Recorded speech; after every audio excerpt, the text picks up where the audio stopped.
But how did I get here, and how did I get into the role of space? And what I'm going to be talking about today using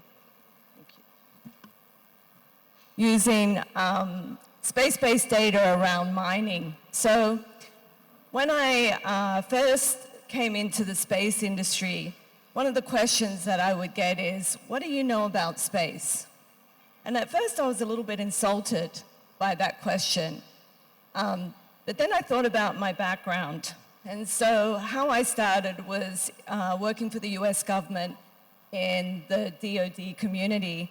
And so my experience with space started with doing satellite communication in places like Djibouti and in Uganda.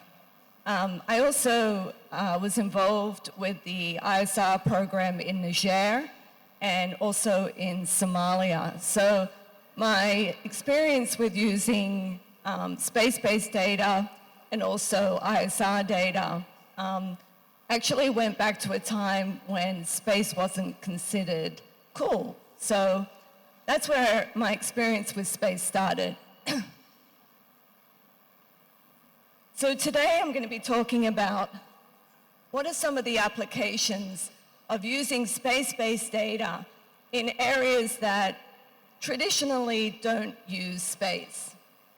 So we're going to be talking about mining and then also in community development. And I'm also going to touch a little bit on using space-based data around carbon credits. So when it comes to Nigeria, it's really an emerging market in the mining industry. And approximately, I think the value of your mining industry is at $700 billion. And a lot of the reason that it hasn't been realized yet is because there has really been a lack of exploration. And this is where I believe space-based data can play a role. So usually with exploration, mining companies have used other types of technology, and they're usually deploying that technology on the ground. However, with space-based data, you're able to see a lot more, and you're able to map out the whole country. And your Minister of Mines has actually stated this is a problem set. And I think this is an advantage to NASDA being able to play a role in expanding out the wealth of this country and being able to realize some of your mining assets. So why do rare earths and critical minerals matter? Why does mining matter? Well, I think if you've been in Washington, D.C., I like to say that rare earth and critical minerals are the topic of the day. Some of the facts on why rare earths matter. 720 pounds, or actually 920 pounds of rare earth and critical minerals goes into every F-35. 8,000 pounds of rare earth and critical minerals goes into a submarine. The whole green economy using electric vehicles, building data centers, this new AI revolution, all of that requires rare earth and critical minerals, which are primarily found here in Africa. As I said, Nigeria has an approximate wealth of $700 billion. DRC has an approximate wealth of $27 trillion of rare earth and critical minerals. So this is a significant market, and the United States relies heavily on what's found here in the red earth of Africa. However, a lot of these countries here on the continent, they lack some of the expertise to be able to clearly identify what's in the ground. Thank you.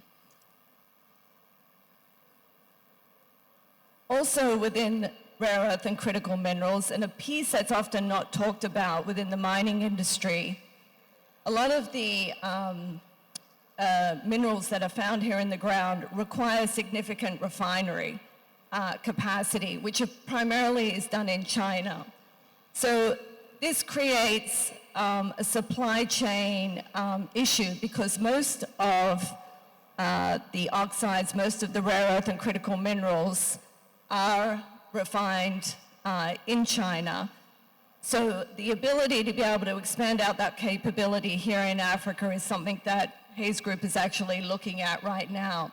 Why is that important? Because that will expand out your mining capacity, that expands out workforce development here on the continent, and allows for African countries to refine the material and then do offtake into the European and the US markets.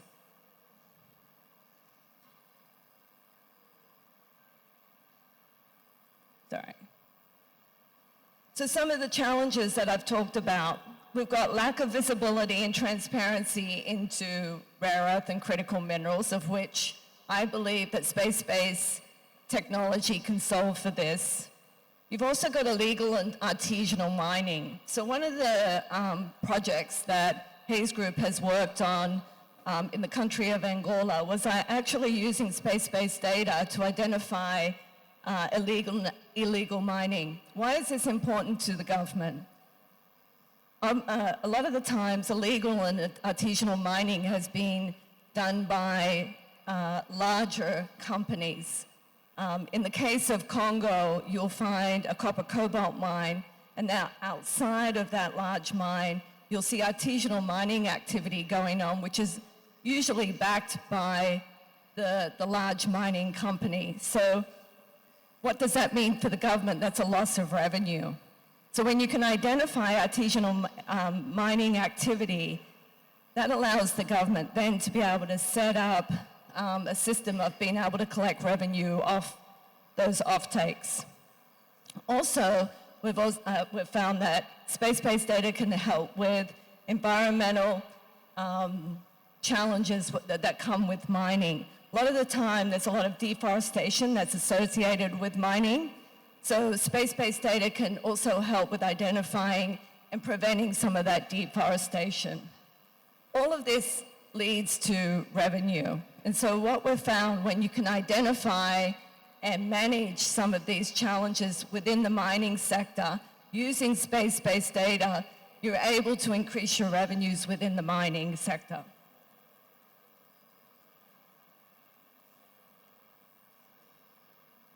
So we believe at Hayes Group that space-based data is a game changer. And so some of the things that we've been working on is using multiple types of data. So we don't only use one form of data, we use hyperspectral, we've used multispectral, we've used SAR data, and many other types of data that we've collected on the ground. We've fused that data to be able to provide valuable insights to mining companies and to governments. We've also recommended to some of the African countries that we've been working with is to be able to map out the resources that they haven't really identified in their country as yet. Why is this valuable? Because once a country knows what's in their grounds, in their red earth, they're able to manage concessions much more effectively. So when companies come in to say they want to buy a concession, the country then is aware of what's in the ground, how much is there, what the value of it is. So they're able to negotiate from a much better place.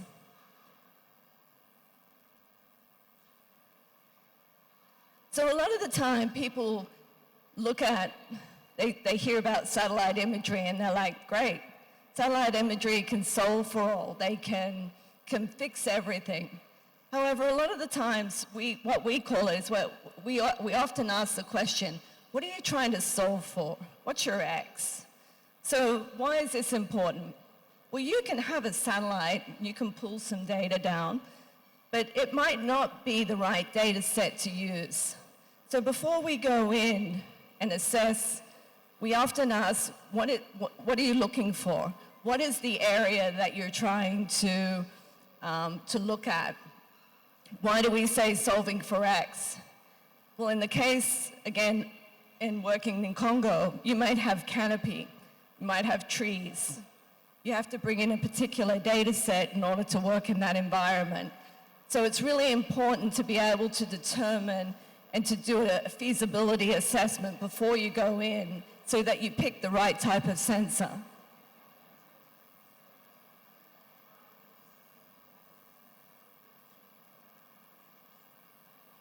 So these are some of the use cases when it comes to mining. And what we've been very successfully in doing is identifying particular types of deposits in the ground. In the first picture here that you'll see, this is taken in the Lubumbashi area. You'll see the blue areas, and they are usually associated with deposits of cobalt. The other areas that you'll see is tantalum, you'll see some tin.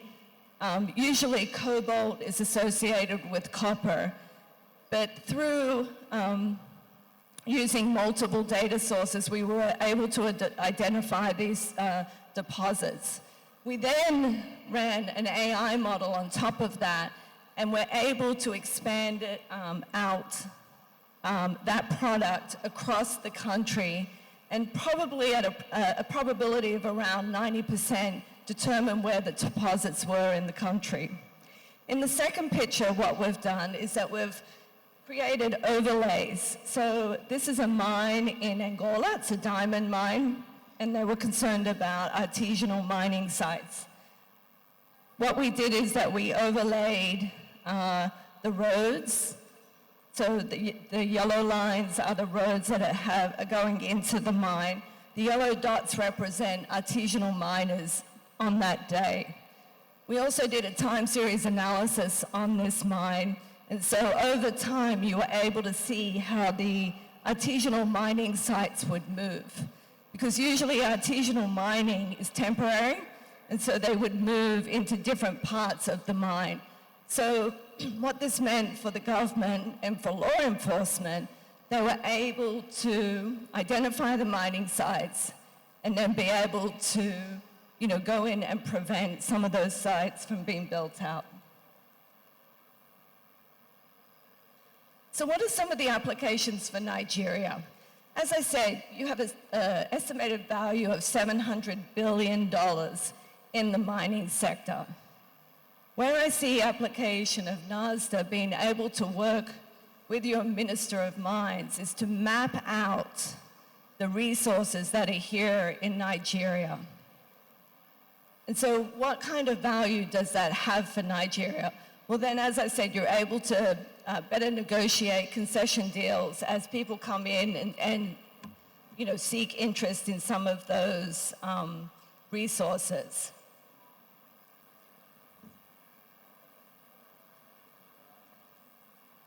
You're also, within this capacity, able to identify illegal mining in real time. So using space-based data, you're able to identify, as I said in the previous slide, those artisanal mining sites. And you're able to see, are they expanding? Are they moving? So then you're able to track and you're able to prevent those sites from occurring in the future. And then you're also, with that data, you're able to plan infrastructure, so roads, the infrastructure required for mining, as you've got that data. I know that Nigeria has very large lithium deposits, and there has been statements made by the Minister of Mines on how they want to build out refining capacity. Well, using space-based data, you're able to plan for this infrastructure to be built out more effectively. And then also identifying your rare earth and your mineral deposits. I'm going to touch a little bit on your rare earths. Nigeria is known for their mineral sands, and within the mineral sands, you do have those rare earths.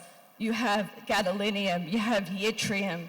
Those are all the things that are required for new technologies, especially in the United States. So using space-based technology and using the new algorithms that we've developed, we're able to identify within those mineral sands what those actual rare earth deposits are. So again, that creates value for your supply chain.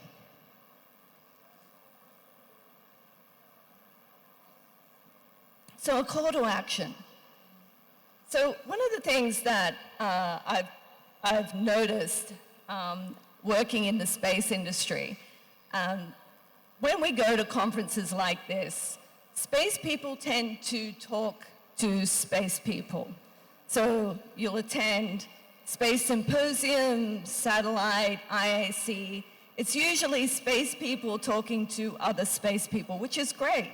We all have a great conversation. We talk about the cool things that space can do, but we're not able to take that same narrative into other verticals.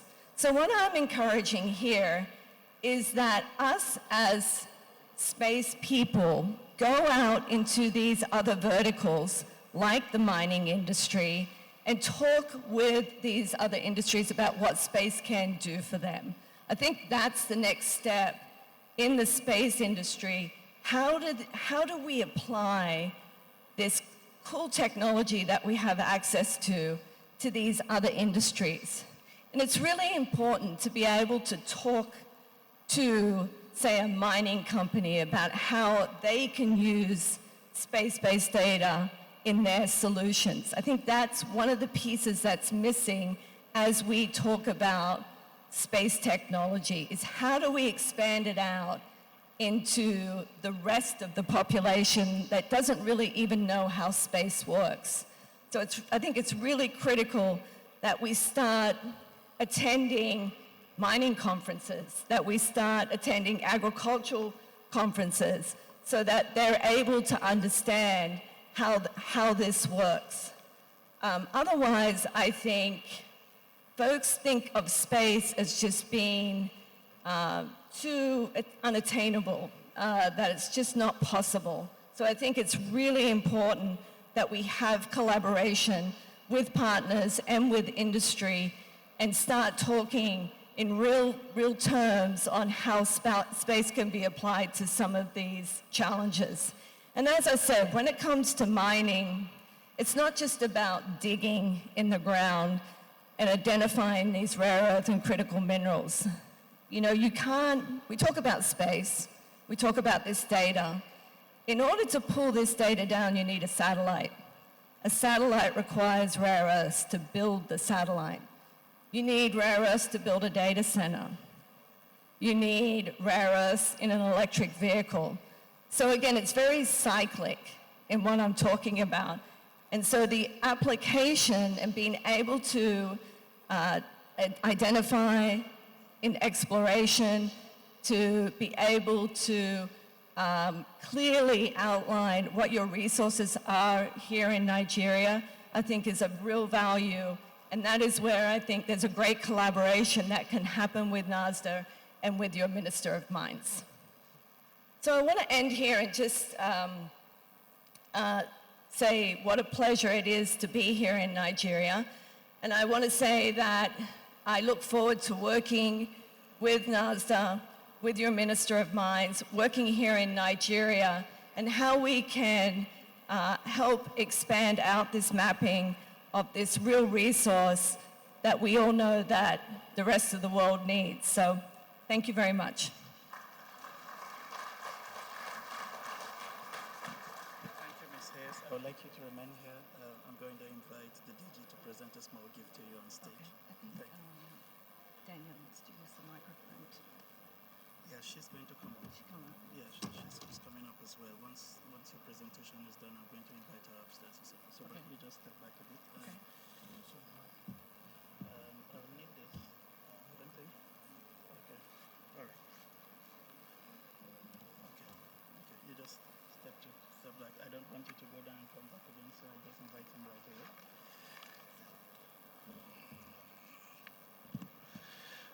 I would like us to give another round of appreciation, one that is appropriate for the wonderful speech that was delivered by Ms. Hayes, not for anything but the fact that she has shown that she's truly a friend of Africa, And she has shown her disposition to work with Africa and most importantly Nigeria to develop the space sector and attract all of the goodies that you had looked forward to in this country. And in that regard, I would like to invite to the rostrum Dr. Matthew Adepoju to kindly help present a gift to Hayes for her wonderful contribution to space development and the space economy in Africa. Let us put our hands together.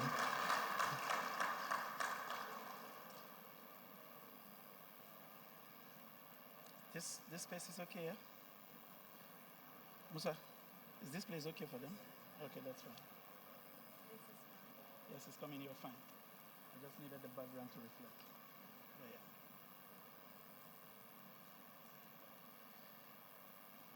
yeah. Dr. Adepoju is assisted by the chairman of the organizing committee.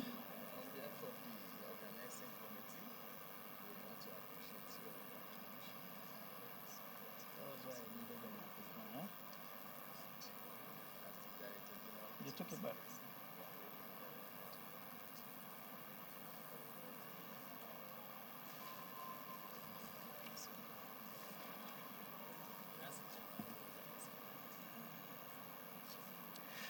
If you need to hear what they are saying to hers, you would have to pay me some money, yeah? That's they took the microphone. I'm sure they didn't want the secrets to be leaked. They took the roving microphone, but you can use this and say some words. Okay, it's because I didn't get the microphone. First and foremost, on the steps, I was telling Chief Osi Momo, whom as a Yoruba prince, elders cannot carry things for you. And I didn't want to fall on the staircase for my elder carrying the handbag, so I collected it from him.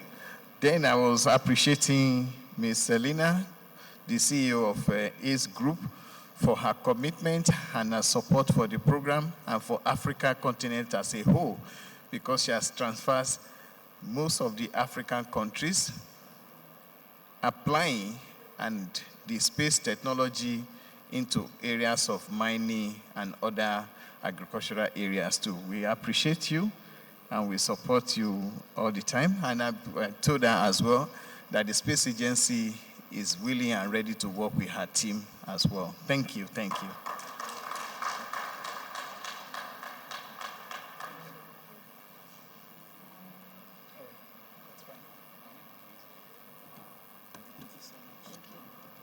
So when I invite them, I should take whatever special is for you.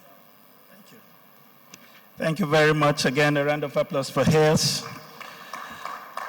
for the sacrifice, for her commitment to seeing that space technology and all its benefits are replicated in the continent of Africa. As we move forward, I have the honor and privilege to recognize, already seated in our midst, one of our speakers as this program moves along. He's dressed in his full regalia. I've encountered him in several folds as an anchor of a popular breakfast morning show. And I'm talking about no other than Dr. Umar Bindir, former SSG, Adamawa State Government. Thank you very much for finding time to be here, and I'm sure when the time comes for his presentation, you will understand why he was invited here. He's a man who speaks with so much passion, who has committed so much of his life to public service. And what he's doing here is in furtherance of the service to God and motherland.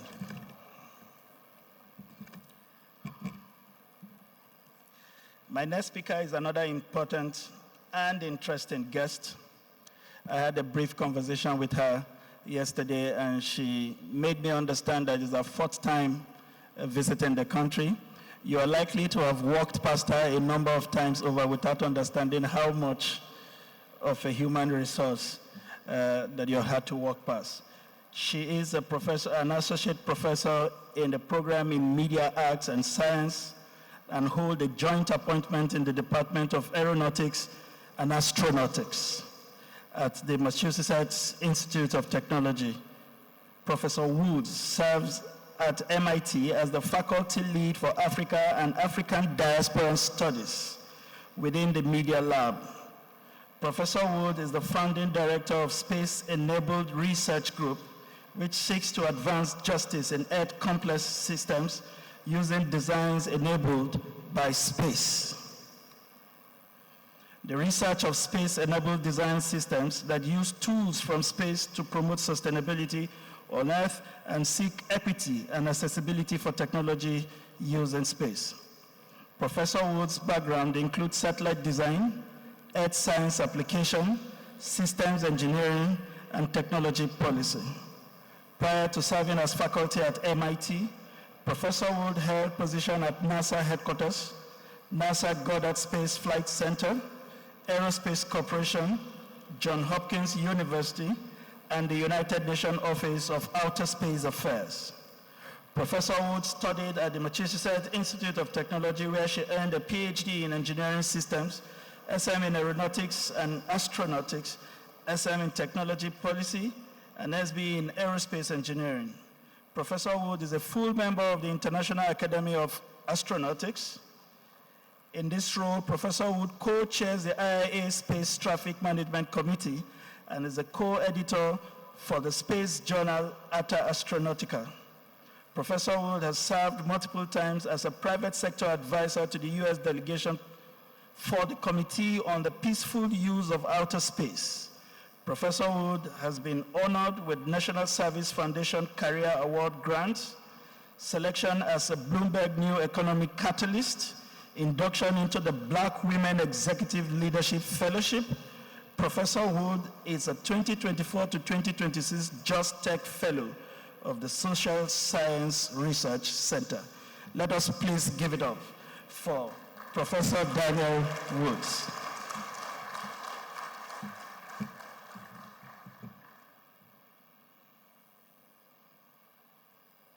Should I take this away? It's a pleasure to have you. Thank you very much. Hello, everyone. I'm so happy to be with you today. If I may have assistance with a wireless mic, I'd appreciate it. I'm so thankful to be back in Nigeria. And the introduction you heard is very much a result of my past time in this wonderful country. As you heard, I have been in Nigeria multiple times. This might be number 5 for me. But I was first in Abuja in 2010. Some of you remember the visit. I appreciate those who came to me and said, I remember when you came to NASDRA as a PhD student with my husband, Jonathan, and we spent about a week visiting, and I asked if I could perform interviews to learn about the space policies here in Nigeria as part of my PhD studies. I was so honored to visit, and I learned a lot about the projects that you were doing, especially NigeriaSat-1, NigeriaSat-X, NigeriaSat-2, and you were so open to sharing your story with me. I do need assistance with the clicker when you're ready. I want to say that my success in graduating with a PhD was deeply supported by your work here in Nigeria, as well as the hospitality of the space program teams in Kenya, as well as South Africa, also the UAE, Malaysia, and Singapore, and Thailand. So thank you all. Thank you so much. Okay, thank you. We'll try this mic. You're hearing me well. So I want to thank the country of Nigeria, but in particular to NASDRA especially, for supporting me in becoming Dr. Danielle Wood. It is a great honor. Many of my early publications were based on what I learned in working with you. And now I'd like to share that I've learned so much in working with different countries, and I want to continue to pass it back to you. In my work now as professor at MIT, I am able to lead a research team that creates innovative prototypes of applications of space technology that apply satellite data as well as positioning information and communication systems to address sustainable development. I'll build a lot on the materials shared by Selena. Thank you to Ms. Hayes, because she gave an excellent introduction of some of the examples. And I want to show how we're doing similar work, especially with countries in West Africa, including Benin and Ghana, as well as Angola. The work we are doing is built on our mission statement that we seek to advance justice in Earth's complex systems using designs enabled by space. But in each country, we ask, what are your goals? I think we can draw from the national anthem to think, what are the messages and goals? A country with plenty and peace, where no man is oppressed. So I agree deeply with that. So my team is called Space Enabled, and we write through publications, but we also do practical, hands-on projects. And my favorite projects are in collaboration with African space leaders to serve your communities. One paper that I published highlights that there are many ways that technologies from space already address the Sustainable Development Goals and Africa's Agenda 2063 and the national visions that each country holds. But we need to design these space technologies so they are most useful. Otherwise, the technology may not be ready for use outside the space field. These are 6 technologies from space that I like to highlight that should be used and can be adapted to be effective in addressing sustainable development. The 6 include satellite Earth observation, satellite positioning and navigation. Also, I include human spaceflight and the learnings we gain from research in microgravity, understanding how animals and plants and the human body and materials are changed when operating in a different gravity environment. Of course, you're familiar perhaps with satellite communication, providing access to television broadcasts, internet access, and phone calls. Also, space technology is being transferred to other sectors, and there can be a flow of knowledge from space to other sectors and back. And finally, fundamental research. When we invest in scientific research in astronomy or in planetary science, or in understanding how the energy from the sun interacts with the Earth's magnetic field and affects our planet, all of that basic research can also be transferred into success and to economic activity. Recently, I was participating in the New Space Africa conference. You heard as well that this was where the founding of the African Space Agency was celebrated, and I loved the summaries yesterday highlighting the years of work that have gone into this.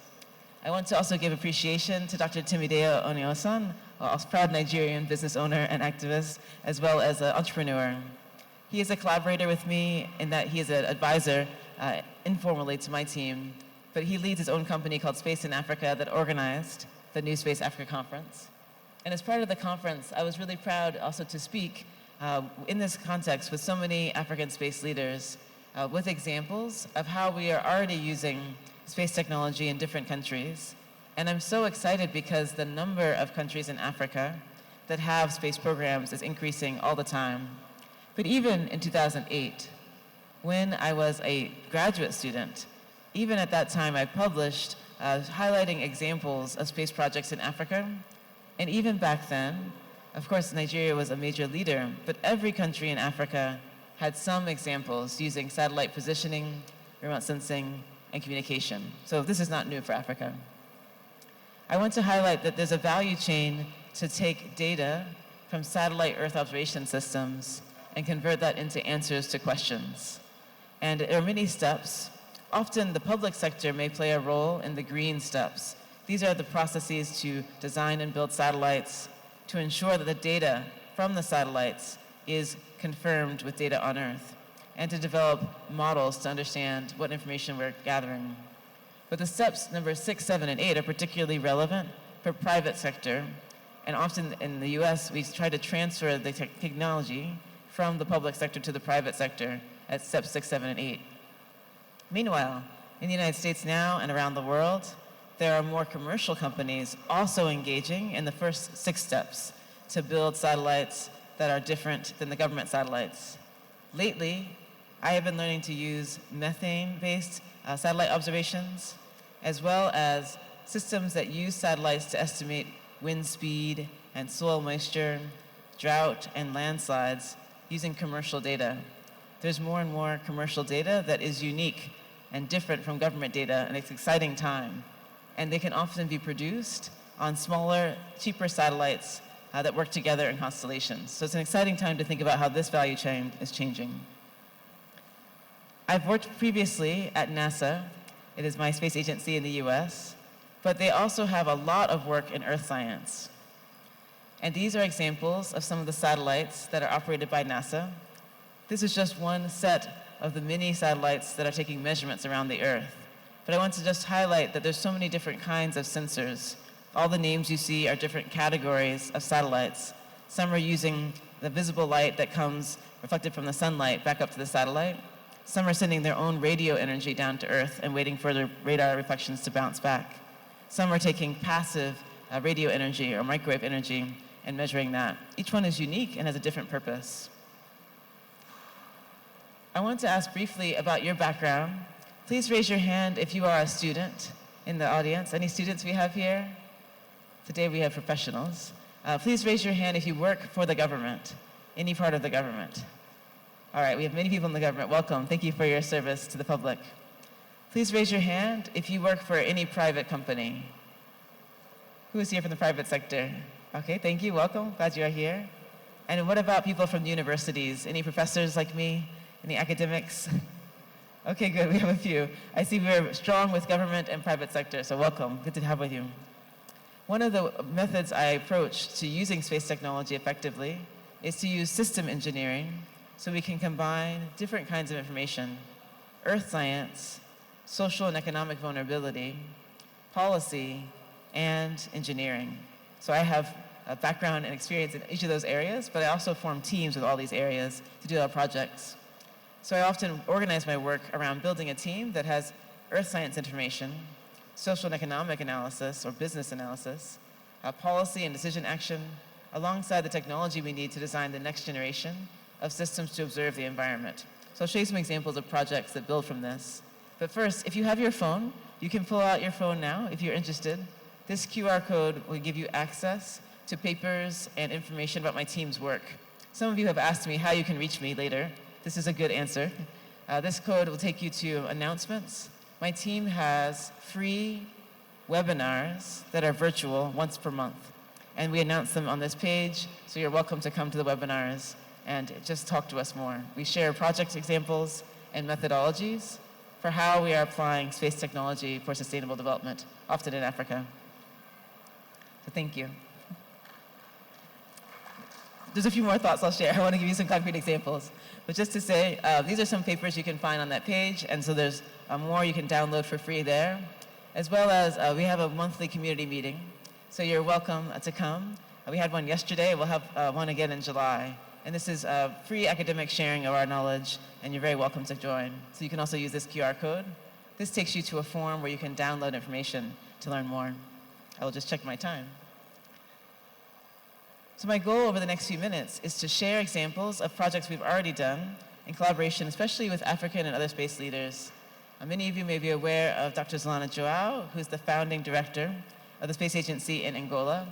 He invited me to work with his team on the topic of mitigating drought, in particular using satellite data to estimate the change in drought week by week across the whole country.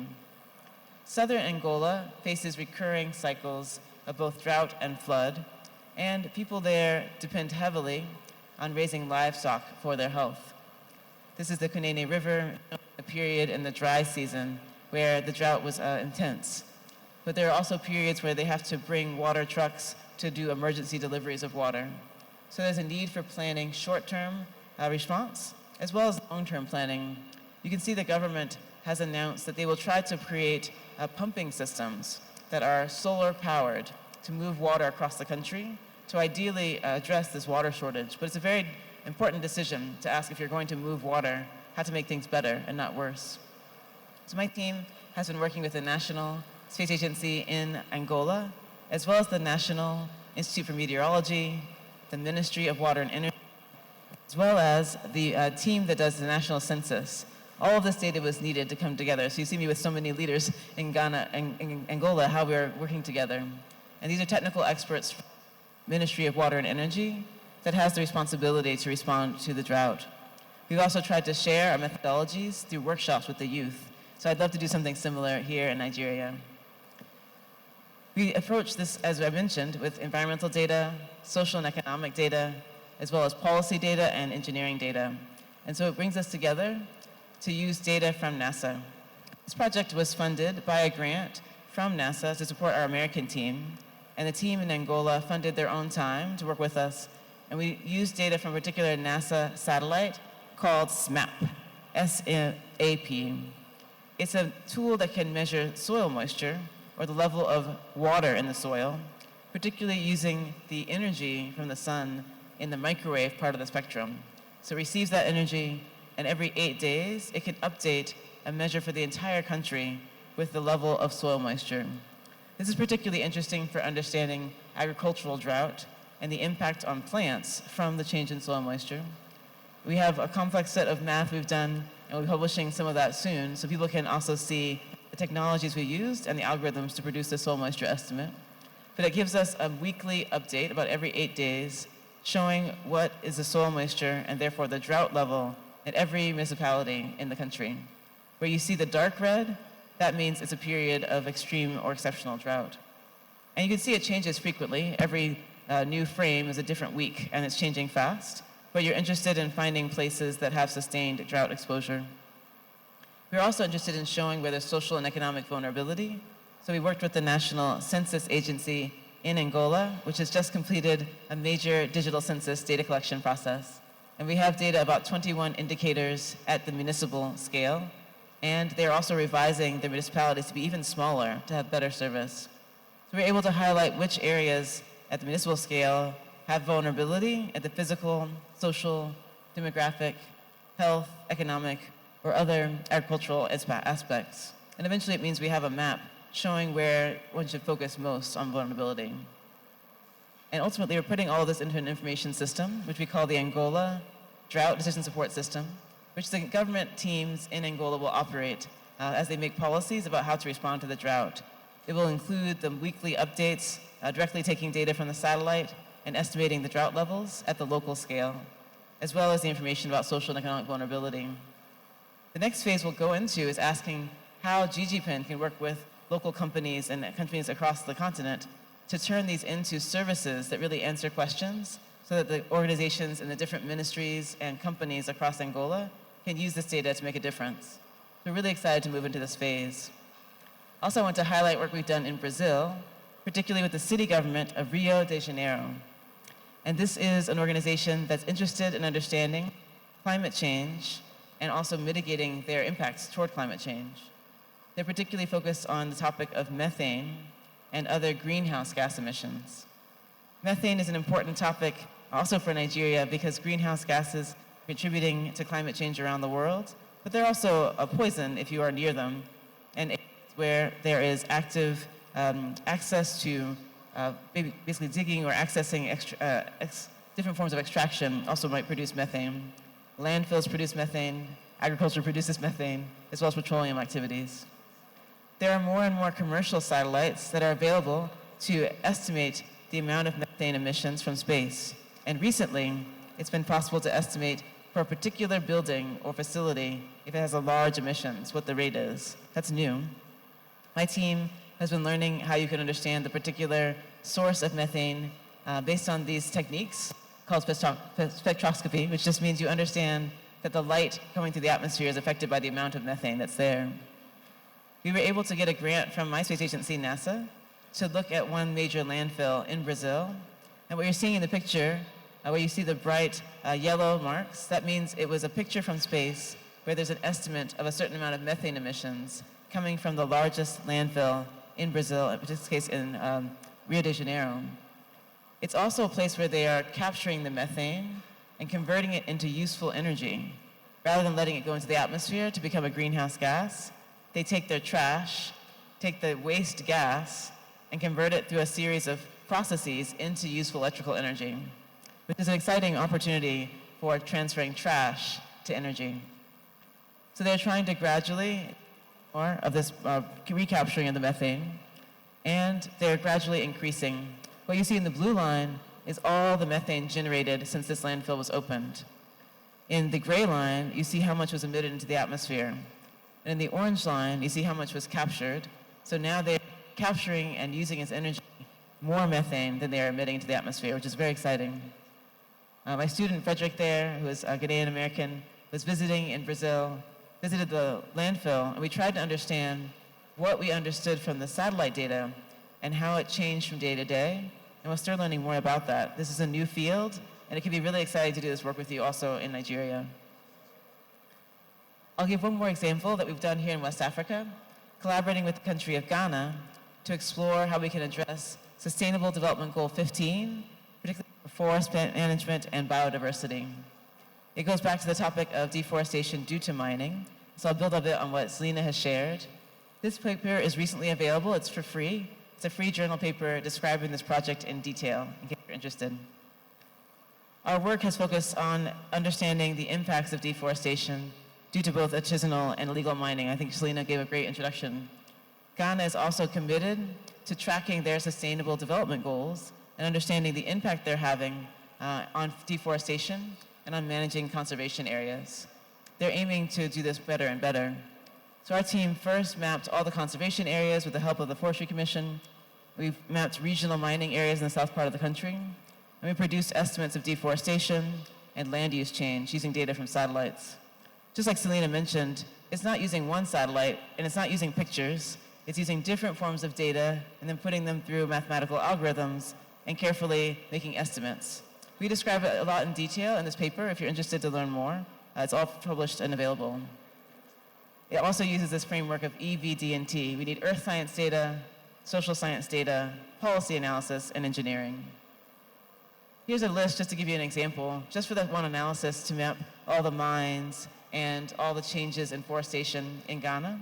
We use so many different kinds of satellites. You don't have to read the whole list, just know each row is a different source, some from the US, some from Europe, from Japan, and it's different kinds of information. Some are optical data that we can understand with our eyes, and some are radar data that measures the height of the change of the land. So it's a complex process, and we're drawing from a lot of great established earth science.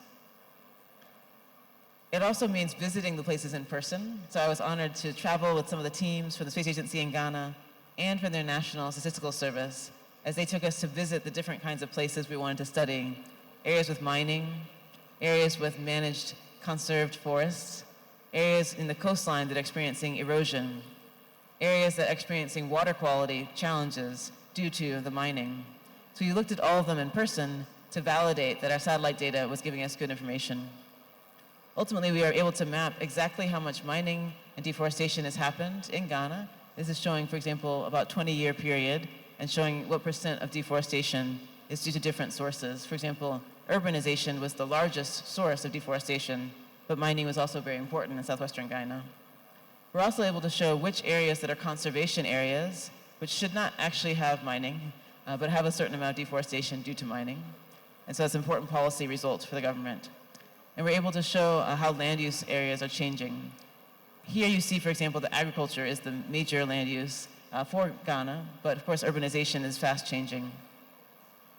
We shared all those results, and it's going to be part of the voluntary national review that the Ghana Statistical Service will use as they publish with the United Nations. In particular, within the Sustainable Development Goals, there are a few key indicators, and every country is trying to measure these. So we developed techniques with the satellite data for them to make these measurements, an application that they can use as part of their ongoing work. And it shows, for example, which percentage of the country is forest. And these are important metrics that they're using for transparency. The National Space Agency has then been using this data with the organizations that are making policy to help them confirm that their policies for addressing mining and deforestation are effective. And it also is relevant to the work of the Ghana Forestry Commission and the Ghana Environmental Protection Authority. So I think you have similar roles and responsibilities here in Nigeria, and we are seeing in Ghana how these results can support different organizations in the government to make good policies. Ultimately, the great news, if you look at the blue lines, is that the rate of deforestation has been decreasing in Ghana. So we showed, especially for the areas where there's mining, those blue lines are going down each year. Now this, for example, is not a real-time result because it's using free data that's coming from government satellites. To get faster results, it's important to also access commercial data that gives you more updated information with more detail faster. This version, for example, the data is coming for free from different government sources in the US and Europe and Japan. If you are able to invest for commercial data, you can get even faster and more detailed updates. These are just pictures highlighting all the stakeholder engagement we did with organizations in Ghana. And this is vital, not just to have the Space Agency involved, but to spend time with so many other government agencies that are relevant to the work. I'll show another example. It's also in West Africa, and I think it affects people here in Nigeria. In the Lake Cotonou in Benin, I've been working with an organization on designing an information system related to the invasive water hyacinth. And when I've come to Nigeria also and spent time in Lagos Lagoon, I've seen something similar, that there are communities that live based on the water, and they're affected by this invasive plant, which is really from the Americas, but it's active here in Nigeria as well. And it can cause blockage for people who are using traditional waterways. So in Benin, they're very concerned about this water hyacinth plant, because now I'm in a boat that is having a motor. But people who live in the area, they use boats with their hand-powered canoes. So when they get blocked by this big mat of plants, they can't travel freely in the water. This day we almost got stuck. So I spent a lot of time actually in Cotonou with a company called Greenkeeper Africa, which is an eco-management company. And they have developed relationships where they hire local community members to physically harvest this plant by hand. And they made a system that's a mechanical system to convert the plant into a fiber. The plant is very useful, actually. As a dried fiber, it can be used to clean up oil spills. So actually, I think there's many relevant topics also for here in Nigeria. So we have been helping them use different technologies to understand the chemistry of the water and how it affects the plant growth. We've made an information system that tracks where the water hyacinth is growing using data from satellites. So this is a chance for us to work with a grant from NASA and work with a small company that's trying to address a big environmental challenge based on biodiversity needs. I'll give one more example of our work. This is having to do with education. And I know Felipa, who helped me come here, is really passionate about robotics education for children, and I am as well. Zero Robotics is a program that I lead that exposes youth to robots that are in space. Isn't that great? So we're teaching students to program robots as an educational activity, but we're also improving research in the use of robotics for activities that will advance future space missions. It means we're first testing robots on the ground. We write code, and my graduate students are advancing the code. And then we train young people, ages 11 up to 18, to also write this kind of code. We've also trained the robots to recognize hand gestures using machine learning techniques. So the simple robot that operates on the International Space Station, if you put your hand in front of its camera with a number from American Sign Language, it can tell you what number you're showing. So we've demonstrated with astronauts on the space station that the robot can communicate with the astronaut based on hand gestures. We train so many young people to write programming for these robots, and we have them play games and try to win the most points. And it leads to opportunities for them to understand both hands-on and digital experience with writing code. They learn C code, and they learn how to make programs that give the robots guidance. But it's really a way for them to be exposed to the overall space enterprise and to the behavior of robots in microgravity. In this picture, I'm talking to the team at the International Space Station Control Center, and they're helping us coordinate our special event where the code from the students is sent to the astronauts, who then put it onto the robot, and then we're watching a live video of the astronauts who are showing the robot operating in space with the code from young students, ages 11 to 13. So I'm really proud of this. You can learn more at zerobotics.mit.edu. And one day I want to do this with African students. I haven't done it yet in Africa. I need partners to make sure we are having a process, because I don't train each student. I train teachers who train the students. So I need to find a way to organize many teachers who can then make a plan. And so this is something I'd like to speak more about. I think it's really important, and the next generation of young students and secondary school students and college students and PhD students can all be involved to help train each other. So with these activities, we're really excited, and you can watch a video about this online. It's a documentary called Zero Gravity that tells the story of our program. I'm so glad to be here today, and I want to say thank you, because without your support and hospitality, I would not be Dr. Danielle Wood. And so I'm happy to be with you today. Thank you.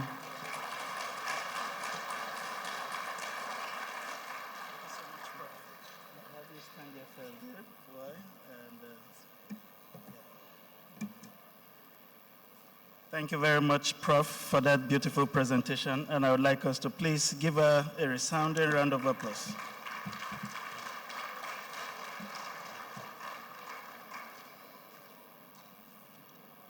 To tell you how meticulous Prof was, she had a timer And so she didn't want to go beyond and above the time allocated, so she kept herself within restrictions and she delivered the paper within the time allocated. Once again, thank you very much, Prof. I would like to quickly invite to the rostrum Dr. Bindir, assisted by the co-chair, to present a token of our appreciation in Nigeria to Professor Daniel.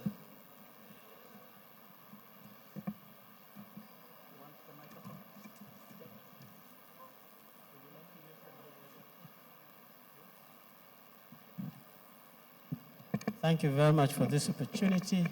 I think everybody enjoyed your lecture. It's very revealing that you must have had a fantastic adventure all over the world. And this is all courtesy to space research, space technology, and space innovations. So in recognition for you to come and share your experiences here with us in front of our great DG and most of his very powerful team, this is a small thing. There's no Naira or Kobo inside. It's just a memento of appreciation, and we hope you'll find it useful. Thank you very much.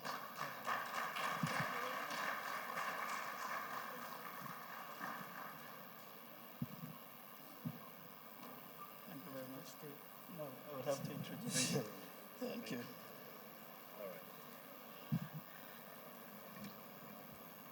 Thank you very much for presenting that award on our behalf. I would like to say something before we move away completely from Professor Woods. She's been here 4 times. You could see from her dressing that she's completely Nigerian. I think it's appropriate on this 4th visit to give her a Nigerian name, isn't it? So what would you prefer, a Choma or Chidima? Which do you think is appropriate? Choma? What do you think is appropriate? I have Choma or Chidima written down. Or is it Yemisi you want? What? Inigbi. Is that a Bini recommendation? I wanted something simple and short and easy for her to remember. Aisha. Dr. Bindri has it. The eyes have it. So you would have to find a way to incorporate Aisha into your name. It's a beautiful name from northern Nigeria, by the way. You can't continue coming here, and we'll be struggling to call you Daniela. We have given you Aisha for short, so it's now Professor Daniela Aisha Woods. Thank you very much for identifying with the African continent. All right, I have the honor and privilege to recognize in our midst Mr. Poa Arvin, who is the Managing Director of ABBA Technology Solutions Limited. A round of applause for him, please. I also have the honor and privilege to recognize this time, the 2nd time, because we had him yesterday and is still here fully participating, the Director of Space Applications and Utilization, Kenya Space Agency, Mr. Charles Wangi. Mr. Charles, it's a pleasure to have you. All right, without wasting much of your time, I would like us to move to the next paper presenter. This time we don't have to rename him because he's a full-blooded Nigerian. He likes to identify himself as a Fulani man, but this is not one of those ones, the nomadic Fulani man. He's been nomadic by his professional calling, but you will not find him taking care of herds. He's been nomadic in the science space. Our next speaker is Dr. Umar Buba Binder.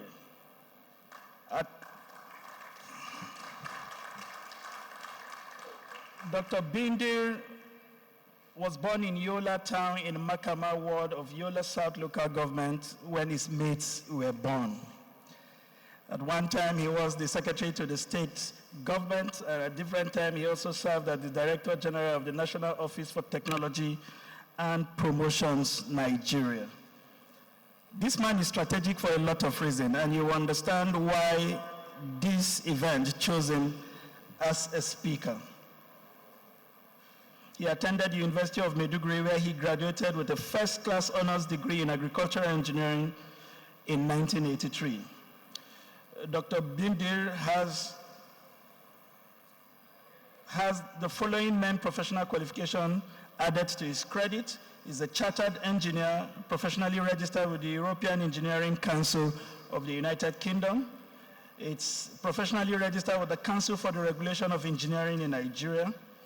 He has earned several national and international awards and has wide technical working experience in Nigeria, the UK, and Pacific, including lecturing in universities, working in industries, and working in the civil and public service. Dr. Bindir is a thorough technology penetration professional and an accomplished engineer. His ingenuity and exquisite skills in idea generation and innovate project development and implementation easily stand him out in all the places of primary assignment he has had to work. He is the champion of the strategy to develop science and technology park in Nigeria. He's the anchor person on the project to forge a science technology innovation corridor along the 30-40 kilometer expressway. So the siting of strategic scientific institution on this expressway in Abuja leading to airport was the brainchild of the man that is sitting there, and part of which most of you currently work. Dr. Bindir's passion mainly lies in the industrialization of Nigeria's economy through timely deployment of technology. His vast experience in the use of technology and innovation in development works in the rural and suburban setting is most relevant at this time of reforming the Nigeria's economy to be among the top 20 in the world. Dr. Bindir is happily married. Let me not talk about his wife and children. Please let us give it up for Dr. Bindir Bubar Umar, who will be talking to us on investment financing and risk mitigation, the role of government in banks, in space tech startup. Don't mind the fact that he's coming with a regalia. He is as digitally savvy as any of you can be in this room. Once again, Doctor, it's a pleasure to have you join us. Thank you, sir. Okay, you would prefer this? You are making a presentation. They gave you this and stuff? Yeah, okay. It's not on it? Okay. I'll start just to manage the time very well. It's okay now. This is fine now. So that Thank you. It's very nice to hear these type of introductions. But you see, in Nigeria, you can have all these accolades: academic, industrial, civil or public service. If you don't have money, you have a problem. And I'm still looking for one day I'll be introduced after all this that he is a billionaire. Anyway, so first of all, I have to recognize the speakers that spoke before me, very specific and very exciting.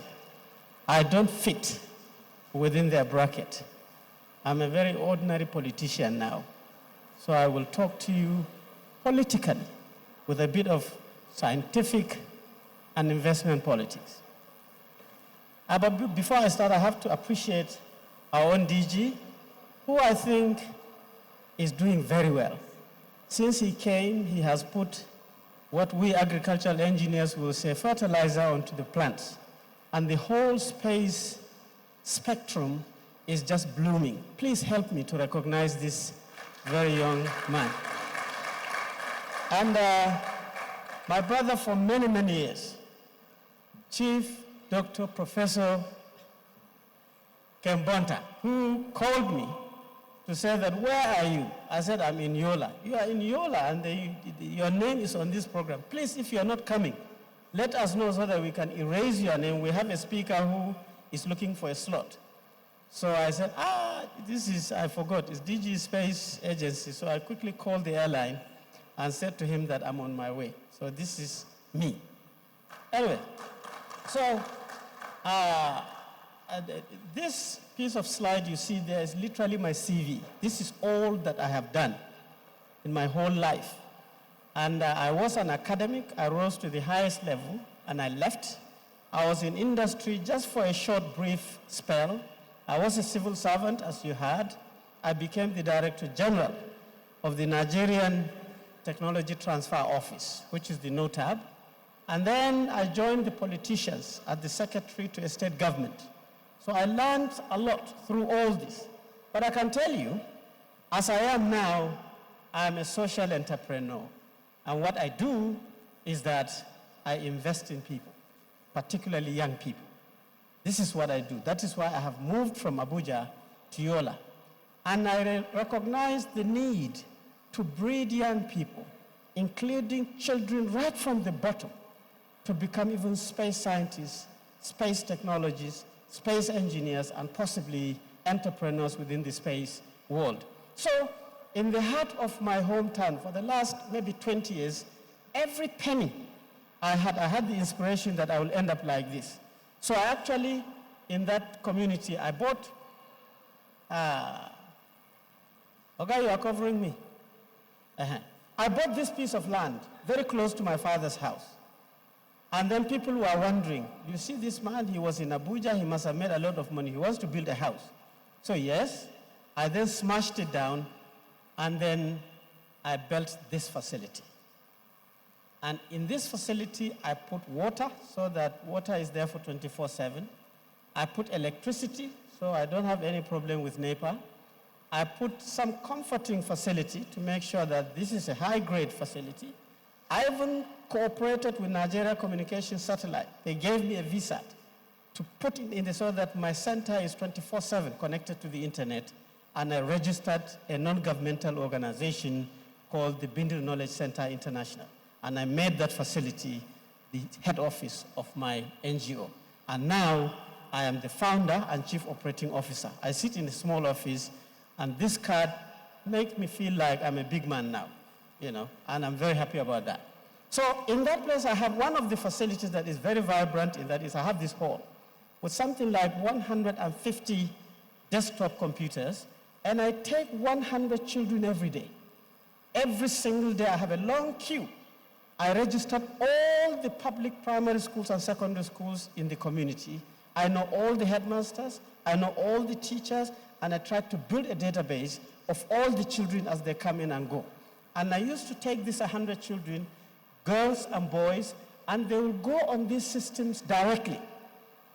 And I devised a methodology of getting teachers and trainers free, because I realized that our weather does not encourage people like in Europe to live inside the house watching TV and so on. And secondly, houses in our communities are big, too many children, 4 wives, and so on. So you can't stay in the house. So everybody spends a lot of time under trees, talking and so on. So I documented all this under the trees, and amazingly, I discovered that there are many graduates of tertiary institutions just sitting there, you know, chucking sugarcane and eating granules.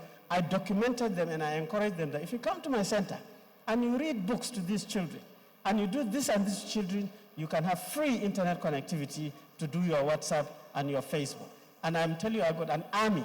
So they come and spend time with these children, teaching them 1 or 2 things, boys and girls. And I told them, never smack a child, even if they drop a mouse or pull anything out, because children are expected to do that.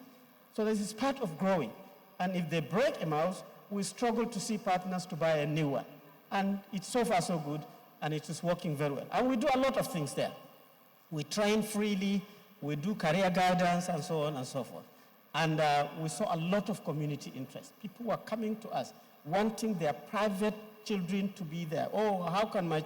So we expanded the whole thing to make sure that I bought another place next to my building, and I introduced sporting facilities. Why?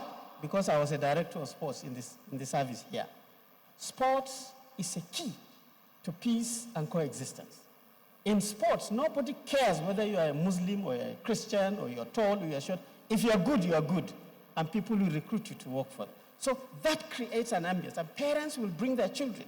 And all this was changing the community unconsciously. And you see, young people will come and play badminton, table tennis, Scrabble, everything in that space.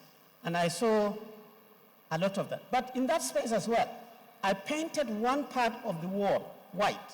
And every 2 weeks, I will have a video show. But the video show is not American movie or Nigerian movie. I have a chap who is very good in videoing and editing. So we take footage of the community, the mama put selling beans, the guy who is selling stalls, people who are frying, and so on and so forth. And we stitch it together into a movie. Come and see how local people will feel when they see their faces on a movie. They feel like, oh, they've reached that. And we produce a lot of these, and this is part of what I've learned from our own DG. So we've seen a lot of good things coming out of the community, but for the future, we want to expand the scope of the center to cover most of these things. So many of you who want to partner with us, you can talk to me after this lecture, and if you don't want to partner with us, good luck to you.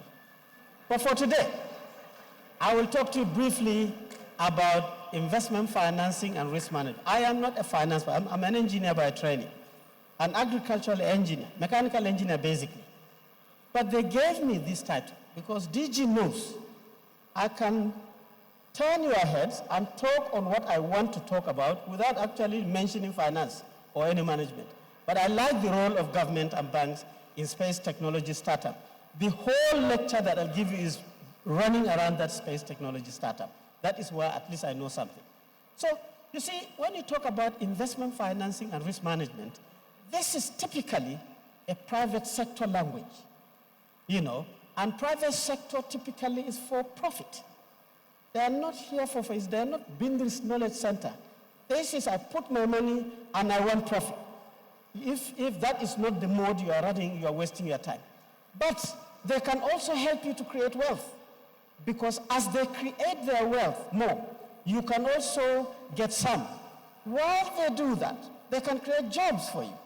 And then gradually, as you attract a lot of investment, creating more wealth, more young people involved, creating jobs, then you can help to brand your country as a respectable country. People will love you. People will see that you are good, no insecurity, no corruption, and so on and so forth. And all governments like this, because that is the aim of government. Now, if you take this investment, risk management, and all these benefits together, and you do it very, very well, any government that does that, you will see clear indicators at 3 levels. Once these 3 levels are not measurable or measured badly, you know that whatever you are doing in investment financing or risk management, you're wasting your time. First, the benefit is that you will see absolute poverty will start getting down until you eradicate. There's no way you will have investment, and you are managing your risk very well. You are creating wealth, you are creating jobs, and people are vibrant, that you will continue to have a system where children cannot go to school. Women cannot go to clinics and deliver very well. People are drinking bad water, having waterborne diseases, and so on and so forth. This is a measure. Africa has not been good in this. 55 countries, all countries are poor. Investment financing and risk management on this continent has not worked very well. So again, it's something to think. So even if you manage to do these basic things, the next thing that investment and risk management financing will do to you is that you will create a middle class that is productive with skills and competencies. You will see startups sprouting all over the place. You will see enterprises creating jobs and so on and so forth. You will see young people with great ethics. I have not seen a country where young people, they have jobs based on skills. They work for 8 hours. They are getting some, money in their pocket. They go home, they eat dinner, they have shower, and they say, oh, Michael, let us go and kill some people now. That does not happen. So when you create this middle class, you will see fantastically peace, unity, and progress, and then you can be able to also even enjoy. You will see young people saying, I need to go to Enugu for a 5-day break. I want to go and see my friend. No, none of this nonsense on the road thinking they are going to be stopped. It's not going to happen. So while you conquer poverty, you have to sustain the conquering of poverty by creating this middle class, particularly using spaced initiative. But the ultimate measure is that when you have low poverty and a vibrant middle class, you will raise the standard of your country to become a knowledge and learning society. You will now come to the highest level. You can even create problem for yourself and solve it arrogantly, based on a number of things. You will see institutions coming in your country that are standard. People want to learn from you, and so on and so forth. Now, there are evidences that this is true. These 3 indices are measurable at this level. This is true. And the evidence is that there are countries that are now posing like this with global visibility and leadership in everything. They are very good and well respected. When you hear best practices, it comes from those countries. Technologically, they are operating at the highest level. The companies and enterprises in those countries are operating at the highest level, producing everything you require. And these countries are the first world countries. They are the developed rich countries. They don't have this kind of poverty that we have. They are the ones creating planes, all these space technologies, cars, air conditioners, and so on and so forth. And they are visible with all this. But what actually, in practical terms, have they done? This is what conferences like this are for. You have to mine the secrets. What is it that these countries are doing to conquer poverty, to create middle class, to raise their standard to the highest level that you want to go to those countries? If you were to go to the US today or tomorrow, you have your ticket, your passport, you cannot even sleep. Oh, I'm going to New York. Man, and even a cat moves in your house, you wake up because you're excited to go to these countries. None of this poverty nonsense. And none of this insecurity, shooting people on, and so on and so forth. Now, what have they done? The way they reach there is by ensuring that there's convergence and synergy between the private sector, the government, and the banks to spur a lot of these activities. I have just decided to make sure that it concentrates on the topic title that I've been given. So, some of these secrets is number one. These countries don't waste their time making policies that are unimplementable. Their policies are evidence-based. There's data everywhere. You don't have children going to school, you know data about all the communities and what they're doing. It's not like some of us developing countries. You go to Singapore, you get a policy document on education, and you see it's fantastic with fantastic pictures, and then you bring it back to Nigeria. Anywhere you see Singapore, you erase it and you put Nigeria. And you present the policy and they clap for you. And they say, fantastic, this professor is very good. But no, because it's not based on evidences of your reality, it's totally unimplementable. These countries don't do that, so we have to learn from them. Secondly, these countries ensure that their research, technology, and innovation system is vibrant. Their universities are good. Their polytechnics are excellent. Their colleges of education are wonderful. Their research institutions are brilliant. Right now, use your smart device. Top 100 universities in the world, you will not see one single one in Africa. You won't. Why? Because they don't joke with this. They make sure that this is where the creativity is to quench poverty, to create middle class, and ensure that their country is floating right at the top. 3, they have what we call institutional systems of innovation. Institutions partner to make sure that they conquer something. They don't work separately. It's not like us. This is my mandate. This is my lorry. This is my vehicles. This is my money. This is my stuff. Don't come here. No, that is not a secret. That synergy of institutions to make sure that you're moving forward is an index of getting there. 4, sustained research and development investment. They make sure that to keep the institutions vibrant, that they're working together, money, budgets is very, very clear on the amount of research and development that you do. Some of these countries are in trillions of dollars GDP. 3 to 4% of that figure can be found in R&D. And that is how you maintain that energy to make sure that you're making progress. And then, the prioritized technology acquisition focus.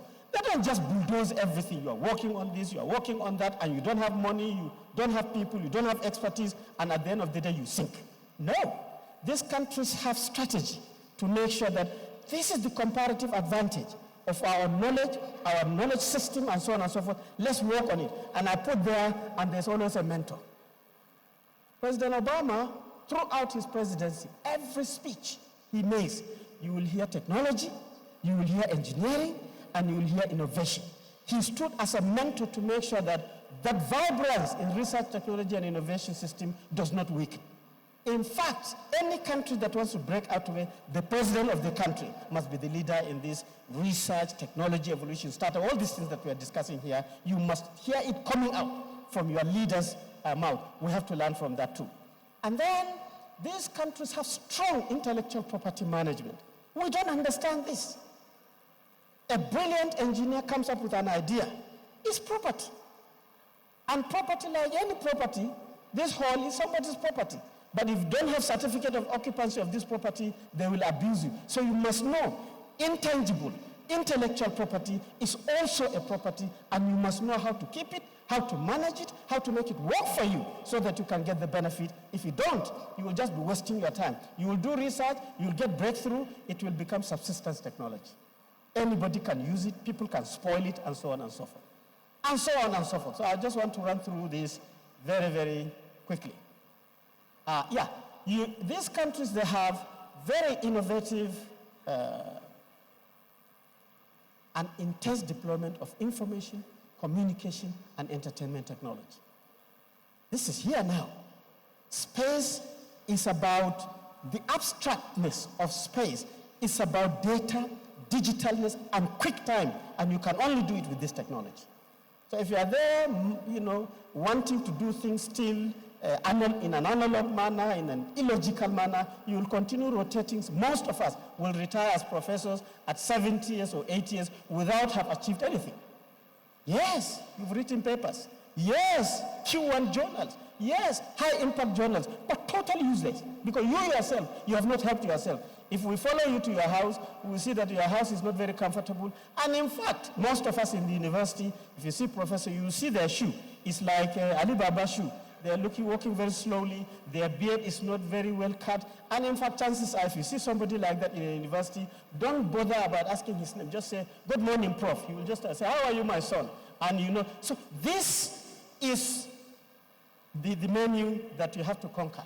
And then, I want to move forward. And then these countries have very viable models on their knowledge system and their industry system linkage, deliberately.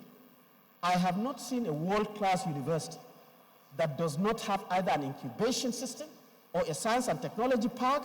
In fact, the whole space adventure of this institution started on a science and technology park.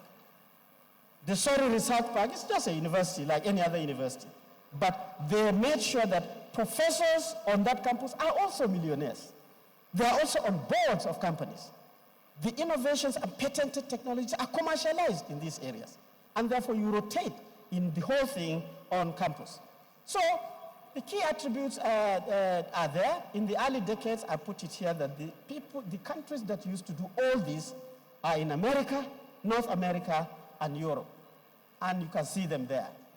And because they do this, they dominated everything. You want a nice road, you have to go to them. You want cars, you have to go to them. You want nice houses, go to them. Bridges, you have to go to them, and so on and so forth. But you see, the examples you can see. Silicon Valley, Research Triangle in the US, Surrey Research Park, Cambridge Science Park, Trinity, and so on. Everywhere in these countries, you start seeing incubation centers, science and technology parks.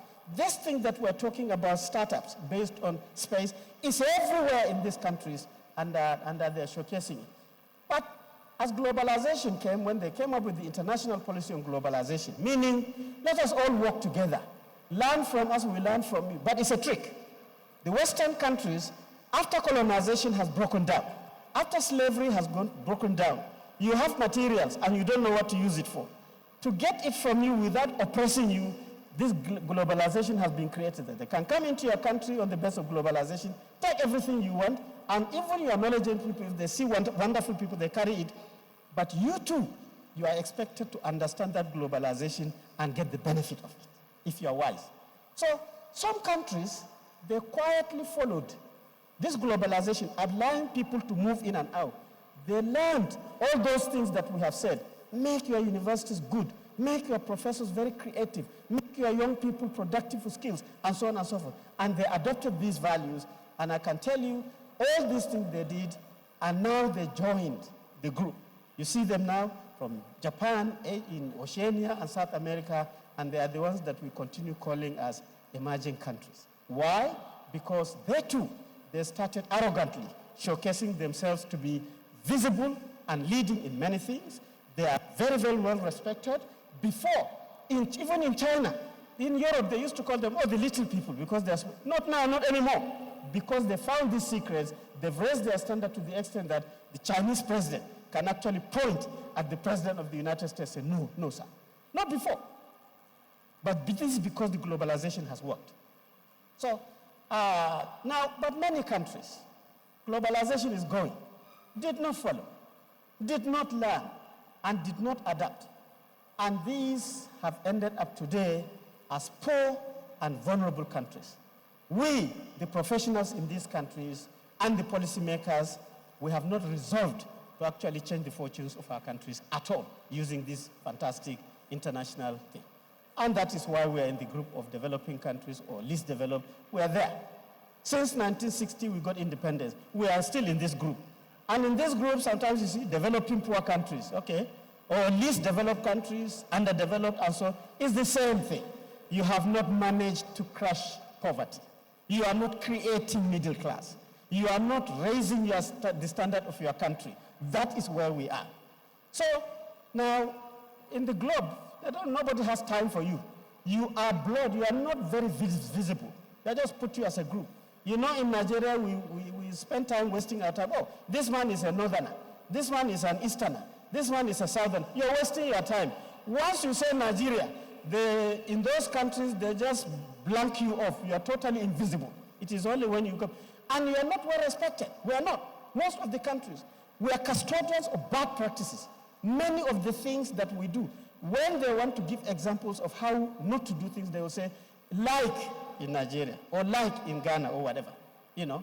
So, unfortunately, this is why our countries, but I'm sure we have reflected on this many times. I'm just talking to the converted, but my opinion is that the technical reason why we have not managed to break the barriers, despite all these globalization opportunities, is that we have not yet realized that achieving all these good things, you need to have very sharp, vibrant, well-connected, and efficient knowledge system.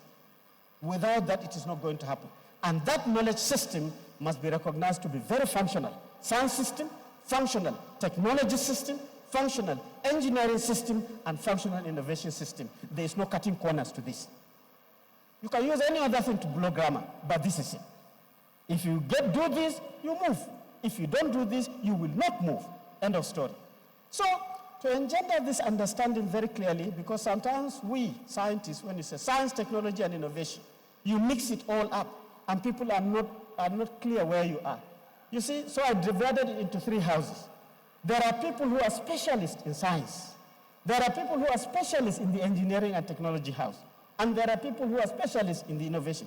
There are people who are common. They can move in and out very easily. These scientists, you've heard Professor here, they are very good with the ability to study, generate knowledge, discover things, conceive possibilities, communicate like she has communicated here very, very well. And you will get research infrastructure I'm sure in NASDA now there are scientists who will say, my lab is the best in Nigeria. I have this equipment, I have that equipment, I have 2 scientists, and then you have a PhD. You heard her, she said she's glad that her PhD is actually connected to her.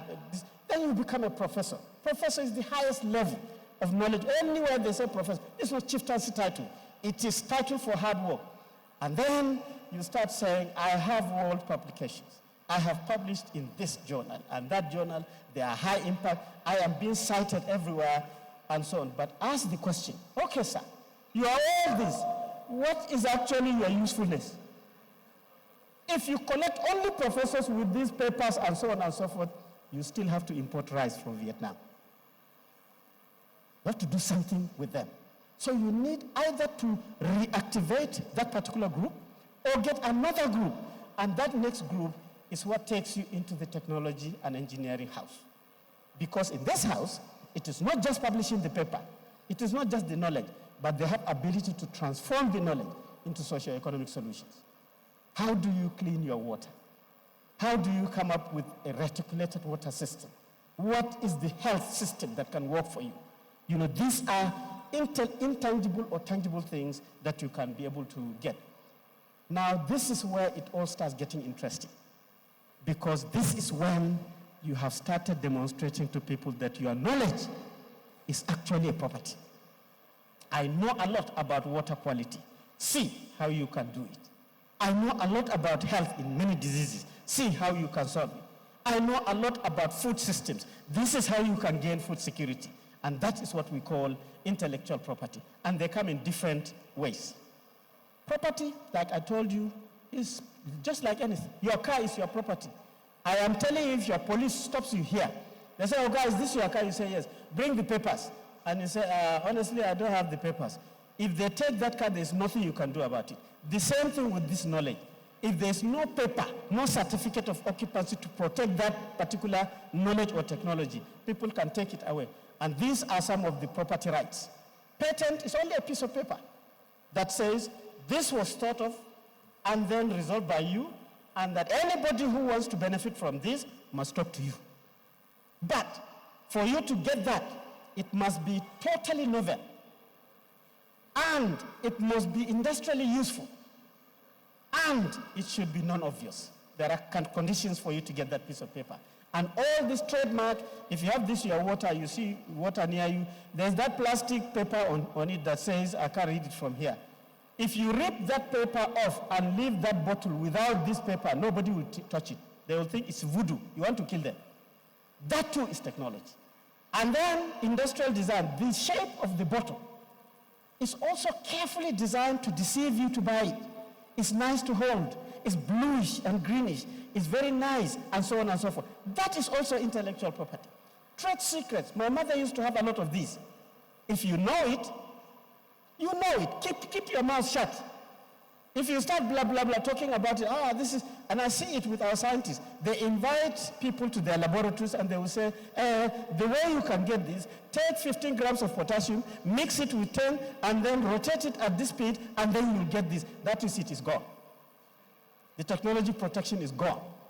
But if you say, yeah, you mix it with certain things at certain speed and you get this, then you have closed your mouth. This is also a technique and a technology, and so on and so forth.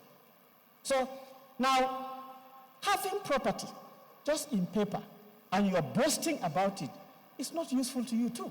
You still have to import rice from Vietnam.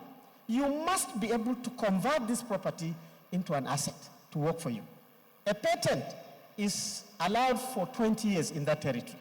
Every year you must pay to maintain that patent. So it's taking money from your pocket. It's a liability. But it would be nice if this paper goes to somebody. He is producing things and he's giving you some money, then it has become an asset working for you. Then your knowledge is now working for you. And how do you do this? You do it by self-actualization. If you're smart, you're very creative, it's your technology, you can practicalize it. You come up with a technology on soap and you're producing the soap in your backyard and you're making money, fantastic. Or outright sale, you can sell it. Pack the whole thing and say, I used 2 billion to come up with this, give me 10 billion. It has a potential of 100 billion. And the person pays you 10 billion, you put it in your pocket and you say goodbye. Imagine if you have 10 patents and each one is 10 billion. You are a professor that is very, very rich. Or you can do licensing. I give you, you work on it, for every 100 naira, you give me 20 naira. Imagine if it is 100 billion, you get 20 billion. This is how, and so on and so forth. Then this practice of moving technology from where it has been perfected into the economy is called innovation. A lot of people think innovation is also creativity. No. Innovation is connectivity to the market. How do you solve problems on a dynamic way? You know, and some of you who knows the history of Finland and Nokia, you know they are the best at the top. But because they slowed down on innovation, it died. Not that they don't know about technology of telephony. Time up.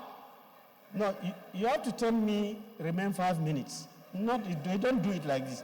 I've been presenting all my life. You don't just say stop. I must get 5 minutes, my friend. Okay. Yeah, it doesn't work like that. And no, wait. Let me show you. Should I stop? See you. Okay. So, you know, in this thing, everybody can be part of it. And that is how, when these things are connected, you start getting great startups, your investment financing will work, your risk management is all planted into it. And then, but if you look at Nigeria, you will reflect, Nigeria has a very, very rich intellectual or knowledge system. Over 300 universities now, more than 600 polytechnics. So we can actually change this world. But despite all these knowledge workers, including the space agency, Nigeria Communications Satellite, NADA here, and so on and so forth, look at how we are. Over 70% of our people are actually dwelling in poverty. That is not acceptable. It's not just dwelling in poverty. This is how some children go to school. How? How can you have 300 universities, over 600 research institutions, and children are at this level? No, it's not acceptable. Some actually don't have the tables. This is how they fetch their water. And when water is available, we cannot control the water. We don't collect it, and then the next thing, there's no water. These are the agriculture engineers in this country. From Bayelsa to Sokoto, it's all about hoes, cutlasses, and so on. Where are the engineers to make tractors and so on and so forth? This is the agricultural practice. We say employers of labor is in agriculture. Well, this is the MDs and chief executive officers of the company, and that is why their product is not very standard at all. You know, this is how we process our common food. This is how our cows are. There are cows for beef and milk, but these ones don't look like beef or milk. It's just cows. You know what I mean? This is how our markets are in the communities. It's just open. Anything can actually spark. This is how they sell their things. This story is just endless. Hey, my friend, you are covering my site. You are covering my side. I'm hitting your head. Yeah. So when graduates come out from university, they start selling things. They forget that they've studied engineering or biology or agriculture. The fundamental hidden things before I stop is that what we don't seem to understand is that we have the science people. The number of professors, associate professors, senior lecturers in this country cannot be compared by, in fact, some of the developed countries don't even have these numbers. We have. And the engineering and technology, there are technology that is not based on our science. We have them too. Innovation, everybody here has a smart device, but none is made in Nigeria. So we know this disconnection is what conferences of this nature that is trying to address. What we don't know is that there's a value of depth between knowledge and the market. What you know, your universities and your people, there's a dangerous knowledge of value. So I'll very quickly stop with a personal experience. This was the granite pyramids in the 60s. And when I was doing my master's and PhDs in the late 80s, this was me. I said, I will bring back the pyramids. Chabi, I went to Cranfield. I'm a good engineer. I will do that. So I started studying how the people are doing it, how they were farming, how they were processing everything.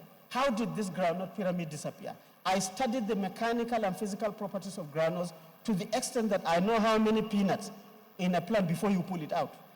I published so many papers on this. You know, then I invented a granite combine harvester. I said it will pull it out, take the nuts out, and process it and everything. That is one of my contributions to make sure that the pyramids work. I came to Nigeria and tested it. I even met the President Babangida then. So everybody was saying that, Bindiri, you will make money. You've met the president. This is the ultimate you can reach in terms of recognition for technology. But I can tell you, that was the end of it. End of it. And you know why? The reason is because our country had a solid industrial strategy. We don't have an industry. If we were to have an industrialization strategy, they would have chained my legs to say that, hey, you cannot go. We don't have industry, venture capital, and technology risk fund. These investments that you see, that we're trying to attract, were not pushed to actually come. We have very weak intellectual property protection system. And so many of these things are some of the gaps. This is the value of death. So how do we solve this? The way forward, as far as I am concerned, is to turn the arrows. We must resolve to say that Nigerian science, space science, must become space technology. You have to continue to press this so that you are studying the right things. You are coming with the right papers. You are coming with the right knowledge, so that at the end of the day, you must press it to say that some of the space science have become space technology. Some of the space technology are now creating jobs, establishing companies, and engaging this. This is the way to go, and this is measurable. Some countries, this Venn diagram has actually come down, and if you do that, you would have now breached that value of death and avoided it. And again, I show you another where I saw this bridge. I'm not talking nonsense. After my PhD, I went on what people call diaspora. I went to Southeast Asia. I was working there as a researcher and a lecturer. You see me? I was there with some of my Korean and Indonesian and Chinese professors. We were conferencing everywhere, you know. Then I saw a problem, just like the Nigerian problem. They had coconuts. I was covering 6 Pacific countries. Everywhere, coconuts everywhere. And this was how they used to dehusk it. Very manual. I said, come on, Dr. Bindi, you can solve this problem. So I started the research. I spoke to the people. I studied coconuts, and I came up with an industrial dehusking machine for coconuts. And I can tell you, because that area has a flavor of the Australian flavor of industrialization, they have very strong industry. I was held like this. Before I came back to this country, nobody wanted me to come back. And I had money to, you know, model this machine all over the place. I was traveling from Fiji to Vanuatu, to Western Samoa, testing the machine and ensuring that until we got an industrial machine actually launched by industry. An industrial system invested, and they were making money. To the extent, even when I came back to this country, I was getting some royalty in dollars. The patent now is over now. The royalty has stopped. But I mean, I came back with the energy thinking that we have changed so that we can go forward. I'm still giving lectures.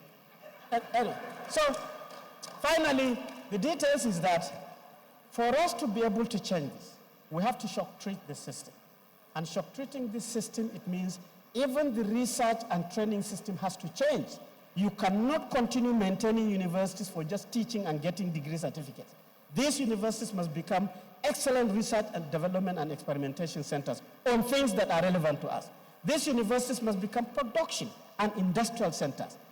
You must start establishing incubation systems, science and technology parks at the gate of the universities to demonstrate that what you are trying to study has become reality. The universities must become enterprises who need to sell their products. Your patents need to go out. University of Maiduguri or AB or University of Ibadan is similar to MIT. But MIT has a gate, and you have a gate, you have professors, they have professors, lecture theaters and everything. But ask MIT, how much money is coming back from your knowledge that is connected to industry? They will tell you in billions of dollars, while these universities are waiting for government budget. So it has to change to make sure that then after you do this, you'll find that the graduates and the lecturers and the professors will become human capital that are innovative, that will have high values, that has high technical know-how to change the system to the next. And then such people will now recognize the opportunities in the system to the extent that from the climate, everything that space can do, these researchers will be able to understand. This is how you control your pest. This is how, like she spoke, this is how you now ensure that drought is slowed down, and so on and so forth. And when you do that, your socio-cultural system will change. We were stuck, for example, in this country from you are an Igbo man, you are a northerner, and so on and so forth. When this vibrance catches up, it doesn't matter. Young people will be working together so that they can be able to network, share knowledge, and then negotiate and discuss positively, rather than fight all the time. And it is then that you can see the technical capital will become useful, and then gradually we'll come up with a financial system that is actually sustainable. This is what traditionally we call in academia the triple helix. The government must support the system, the knowledge system to work so that it can connect to industry, and you do that. And when you do that, you will now start seeing nice roads designed by Nigerians, constructed by Nigerians, operated by Nigerians, maintained by Nigerians, using material from factories from Nigeria. You will start seeing railway that is actually designed, constructed, run by Nigerians because the knowledge system is connected to that. Then you will not have this band A, band B, band C. No. Electricity will be available. Some solar will be harvested. The petroleum or gas, everything will be functional. And you will start seeing cyber connectivity as you cannot have a Nigerian communication satellite and a space agency. And then you have so many communities that are not connected to the real world of connectivity. No, we will now understand that and be able to even do free internet connectivity. Go to Korea and see, I go there to that country to present papers like this all the time. Even inside the bus, you have connectivity that is totally free. They will tell you it's not secure, but who cares about security there? You just get on with it. And then you will start seeing agriculture changing. We too will come up with machinery that are sane to make sure that our farms are benefiting from the biotechnology know-how, benefiting from the space and remote sensing know-how. And then our cows will now start behaving like good cows. There will be now dairy cows. You see, like a cow like this cannot walk 10 meters to cause insecurity because it's heavy. A beef cow that is heavy with meat cannot move for 10 meters. These cows that are moving up and down, causing confusion, are something like Olympic cows or something, sports cows, you know. And then you will start seeing startups coming formally, wonderful, producing things that are branded and marketed everywhere. And this is, as far as I'm concerned, the way to go. And I think I congratulate the DG for now conceiving these things so that we are changing the narrative and so that we can go forward.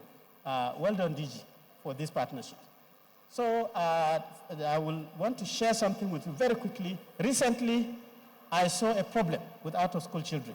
This is dangerous. Yeah, 1 minute. The lady is giving me a signal, 1 minute. These out-of-school children, 25 to 30 million is dangerous. Dangerous for this country. So I started a project. I did the research. Everybody has these children. From the east, from the west. This is in Niger Delta. And this is it. I went to Bayelsa. Madam, you are covering me. You are saying I should finish. This is it. And this is in Kaduna. This is in Kano. All these young people, as you can see them, they are now 15 years. Just don't do anything. For the next 10 years, they'll become 25. You will have a problem. So what did I do? I now looked at it very carefully. Oh my God. I looked at the numbers and I concentrated on the Almajiri system to make sure that at least I can have a model as a scientist. And then I studied the Almajiri. It catches you when you are young, when you are 1 year old. And you can see the whole thing is not acceptable. I took these pictures, not anybody. And then I believe that it is a bad thing, yeah. Engineering, I studied some of the solutions and I came up with this. Yeah, Ubuntu, they are calling me to stop. So I came, that's why I brought this, yeah.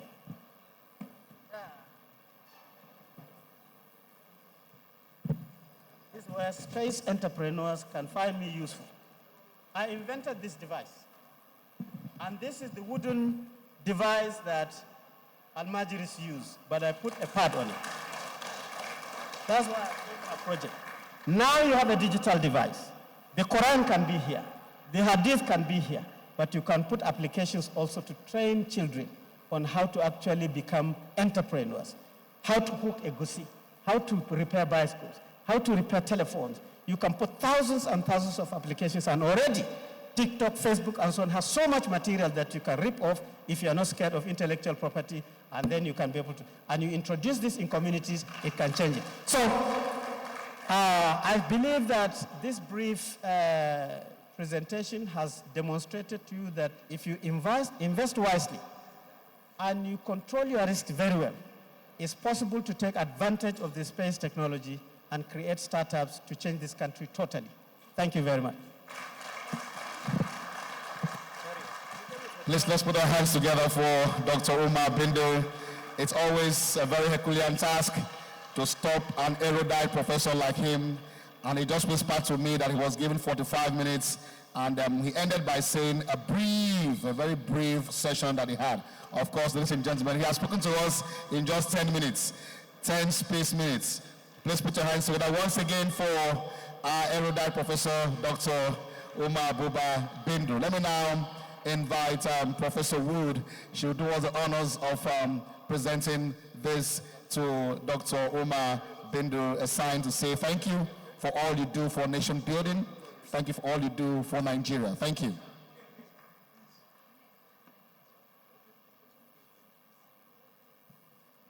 Thank you so much. It was a pleasure to hear the presentation, and especially your dedication to the youth of Nigeria and to demonstrating the process of innovation. I think it was so inspiring, and that everyone here can use something that you shared. Thank you very much.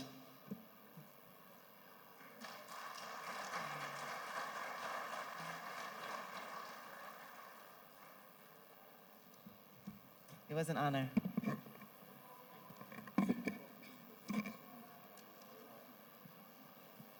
Thank you very much, very esteemed invited guests, ladies and gentlemen. We are still moving on. We need to move now with time. The next item is the panel session where we will be discussing diversifying the African markets via the application of space technology. Ladies and gentlemen, we have 3 erudite scholars who will be doing us the honors of populating the rostrum just behind me. But before then, let me very quickly introduce to us the moderator for this session, Mr. Iye Kemabunta. He is an information technology lawyer with a deep knowledge of the Nigerian public sector, but who is currently representing and advancing the interest of private sector tech businesses. He is currently the Nigerian National Coordinator of Africa ICT Alliance, a not-for-profit body whose vision is to fulfill the promise of the digital age for everyone in Africa. For this event, he serves as our consultant. Please put your hands together for Mr. Iye Kemabunta as he please finds his way to the podium to moderate this very critical session that we are about to have. Mr. Iye, we are actually waiting for you before I invite other members who will join you very shortly. So please, all the speeches that we have earmarked for this session will come after the session we are about to have at this point. Please, once again, let's put our hands together for Mr. Iye Kemabunta, who is already here as our moderator, and I plead with him to take the seat right here in the middle. You prefer there? Are you comfortable there? Fine. Thank you so much. Okay, ladies and gentlemen.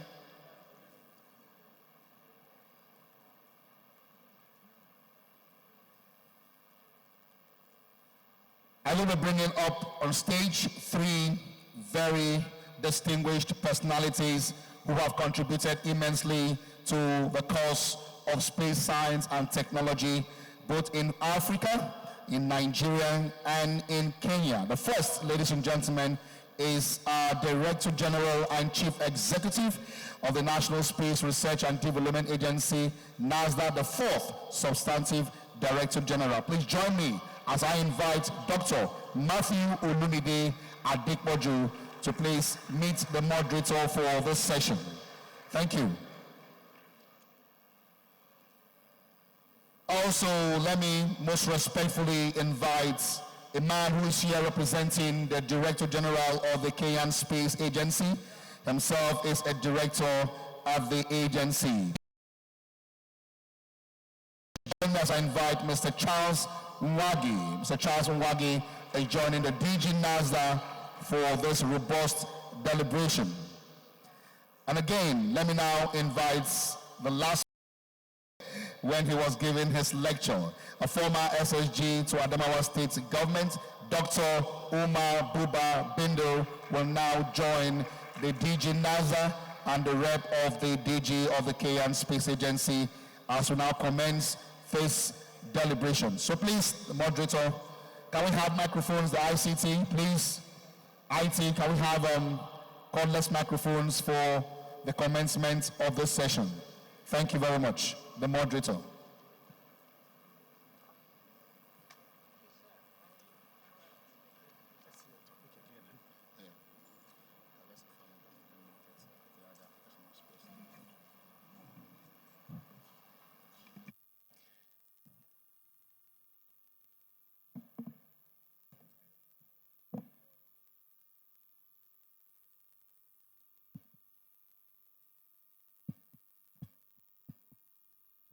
Good afternoon, distinguished ladies and gentlemen.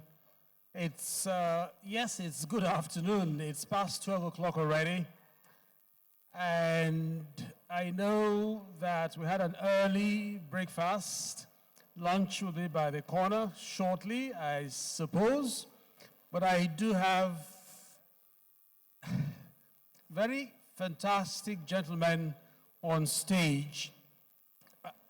I normally would call my panelists by first names, but these men are distinguished. So I'll do a bit of the two. The reason I use first names is to bring everybody to a familiar terrain where we just talk and chat. This is more like a chatting session, so it'll be no holds barred.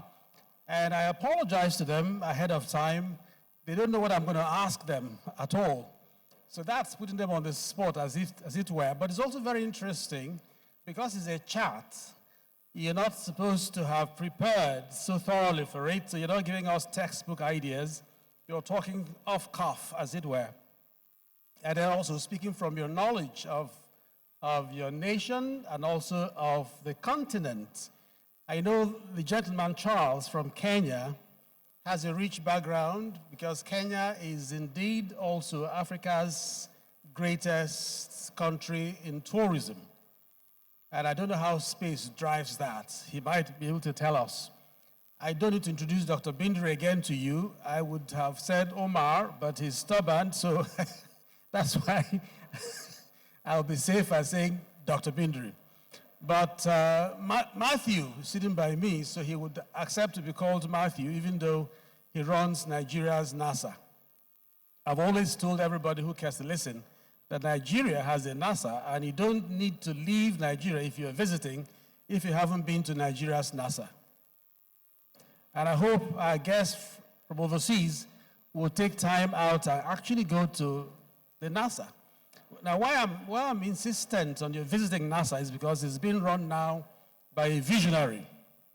I've known him for a while. I know that if he had a chance, that's what we used to say it behind the camera, if he had a chance, what he would do to NASA. And he certainly got the chance, and it's showing very clearly. Others have mentioned it, but Matthew, can I call you Matthew?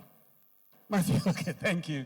So congratulations, though. So I'm happy to have all three of them for this session, but I'll let them help me tell you the meaning of the topic, or what it suggests. Diversifying African markets suggests that African market is not diversified. So what is it then? What's the African market like? I'll let you all take a minute each to let us know what the African market is like. Is it monolithic? And in what area? Your understanding. I'll begin with Omar Bindri. So, what's your understanding of the market as it is, African market that needs to be diversified? I listened to your talk, interesting. The reason I'm starting with you so you can create the context for us, because indeed you are talking about that whole market. Market is not just the akara buying and selling, but it encompasses everything that makes a nation what it is. So how do we define the African market from your perspective? Then Charles will go next. I will end up with Matthew. Thank you very much, Mr. Kambonta, my dear friend. The African market is a very, very healthy virgin market with soon to be nearly 1.5 billion people. If you just take food as an index of measuring market and using Nigerian indices of measurement, if you are to say that each person should eat 1 cup of rice per day, if you value that, you will now start seeing the value chain of the market. First, the value of the product. Second, the opportunities in providing that product. The farms, the fertilizer, the equipment, the employment potential is huge.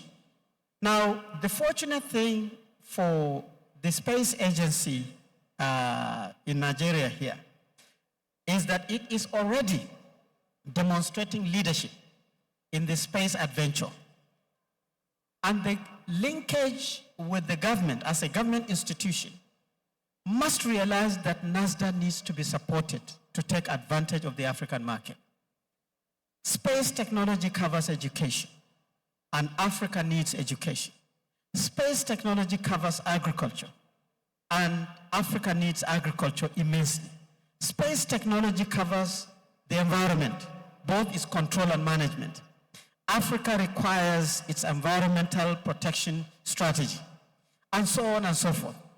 And therefore, if you link it from the space point of view and the volume of opportunities, we call it the opportunities at the bottom of the pyramid, you will now start seeing how big the African market and the enormous opportunity for Nigeria to take advantage of that market.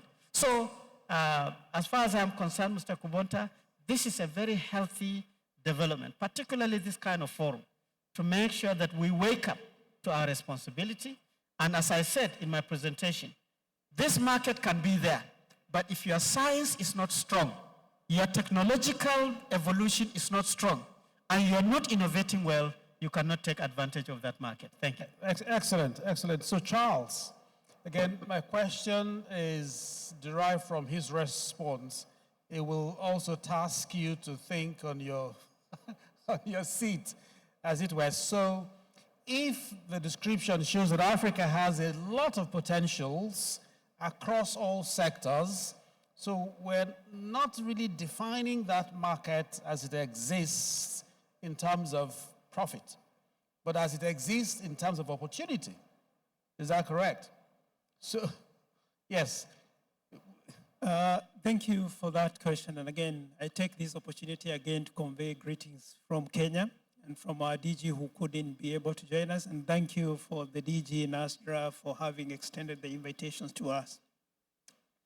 So on the question in terms of the diversification of the market, I would say one of the issues, or most of the issues, and they were clearly indicated by Dr. Mbindi when he was making the presentation, was that we continue to play in the bottom of the pyramid. What I mean by that is that we are still a consumer continent, where, again, when you looked at the example that was giving about technology and innovation, is that we are not able to derive value from the God-given resources that God was able to bequeath Africa. And he raised a very important point in terms of, towards the end of his presentation, in terms of being able to add value, because that is where money is. And we can look for many examples across Africa. There was a presentation earlier on by Selina about the rare earths. How much is that being processed in Africa? Nigeria has traditionally had oil for a long time. It's only recently that we've heard that you're processing that with maybe the Dangote refinery. And that, neighboring countries like Ghana, cocoa, Cote d'Ivoire with cocoa as well. So where we have the raw material as cocoa, and then when it comes back as chocolate, there's a lot of value add that has gone into it. And I also want to give an example of now coming back to the space ecosystem and the value. We talked about, and there are different amounts that will be indicated. When you talk about the global space economy, you're talking about over $500 billion. How much is that equated to the value that accrues to the African continent? And again, you could have the US, China, India, all fitting within the continent. We're talking about 20 billion, which is a very small fraction in terms of the value that we're getting from the space economy. And I think it's a question of us not being able to structure our technology to address our needs. Because again, we use the narrative from the external, from developed countries, or what we're calling the first world, to help us craft our narrative. And you talked about where you have Singapore, you change, and then you put your African name. So the value is there. It is only that we haven't been able to position Africa and individual countries, because sometimes we make the mistake of quantifying Africa as one continent, whereas you have 54 countries that have distinct needs. But of course, we have common values. Okay, Charles, thank you. Matthew, now again, my question will come from his response. We've not been able to turn this opportunity into some gain, and giving your deep experience in academics, so you've studied processes already, but again, now your experience in government, So where is the problem and what should we do to solve it? I know that you've done, in the short time you've spent in government directly, you've done programs centered on even youth empowerment. You've done trainings.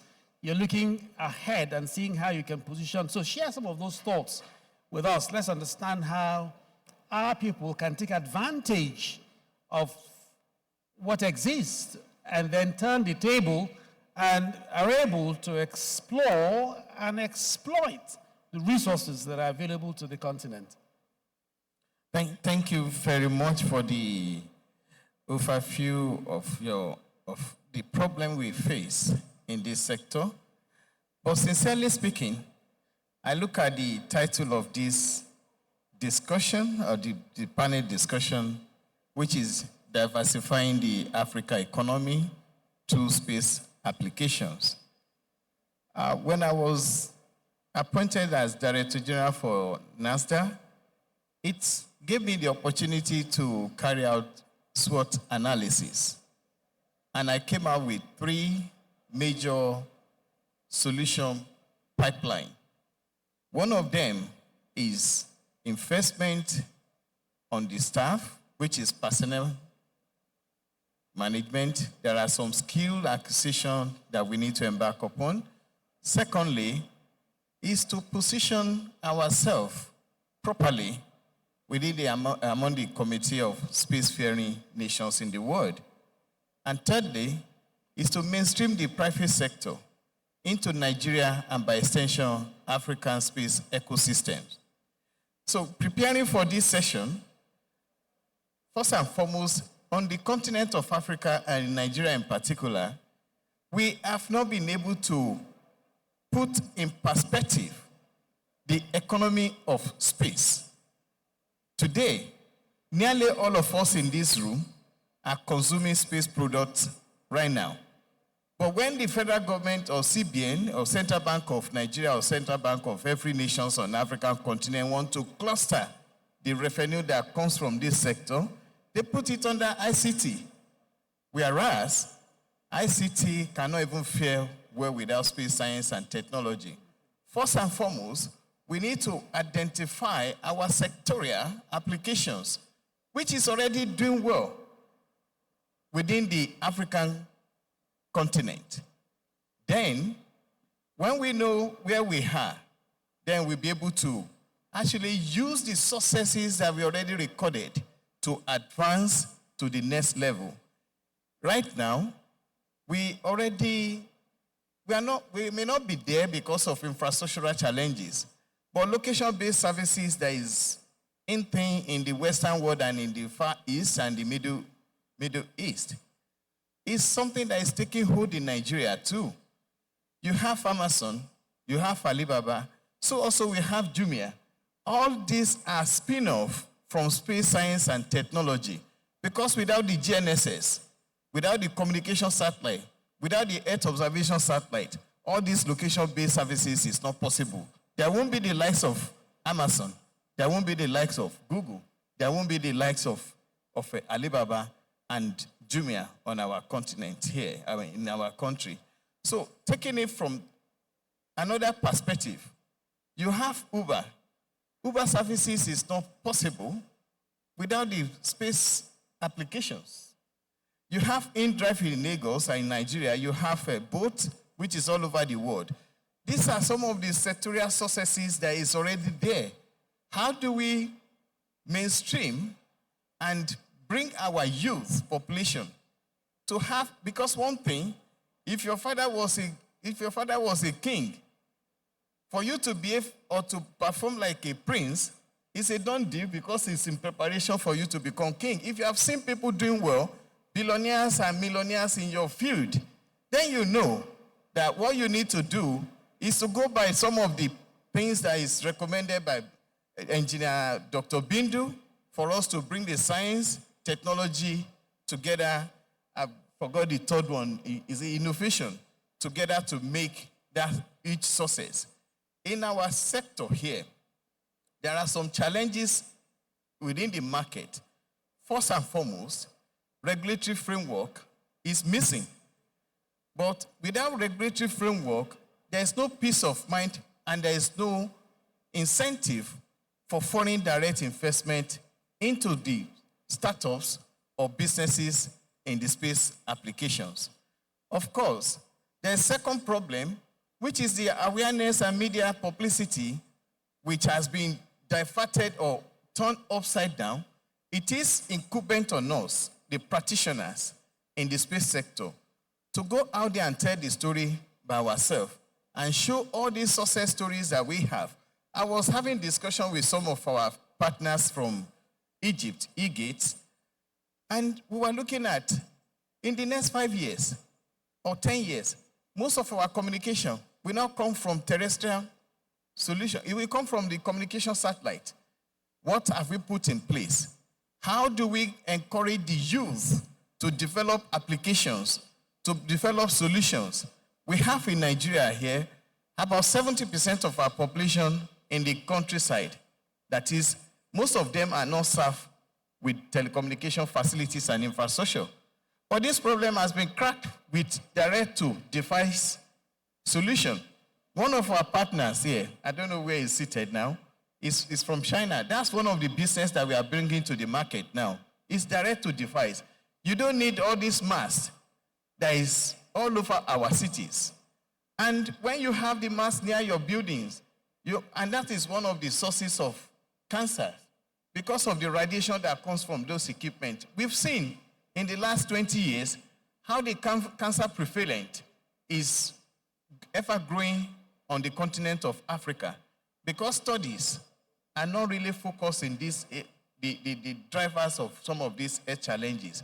But wherever you find problems, that is where solutions are. I will be very, very happy to continue what we are doing and to rejig from the advice from this gathering on how to help Nigerian youth, African youth in general, to redirect their attentions. Most of our youth who are computer literate, they need to start thinking about software development, hardware integration, and most of the solution, you have the market already. We are over 1.3 billion population. And when you look at the entire different continent, it's only Africa that have 60% of this population as youth. This is the real market. Whoever that investing or doing business on the continent of Africa is surely going to make money, and then the more money you make, the more investment you can do, and I think I will probably say. Thank you. So here's my own. Did you want to clap? Why not, if you want to clap for them? Thank you.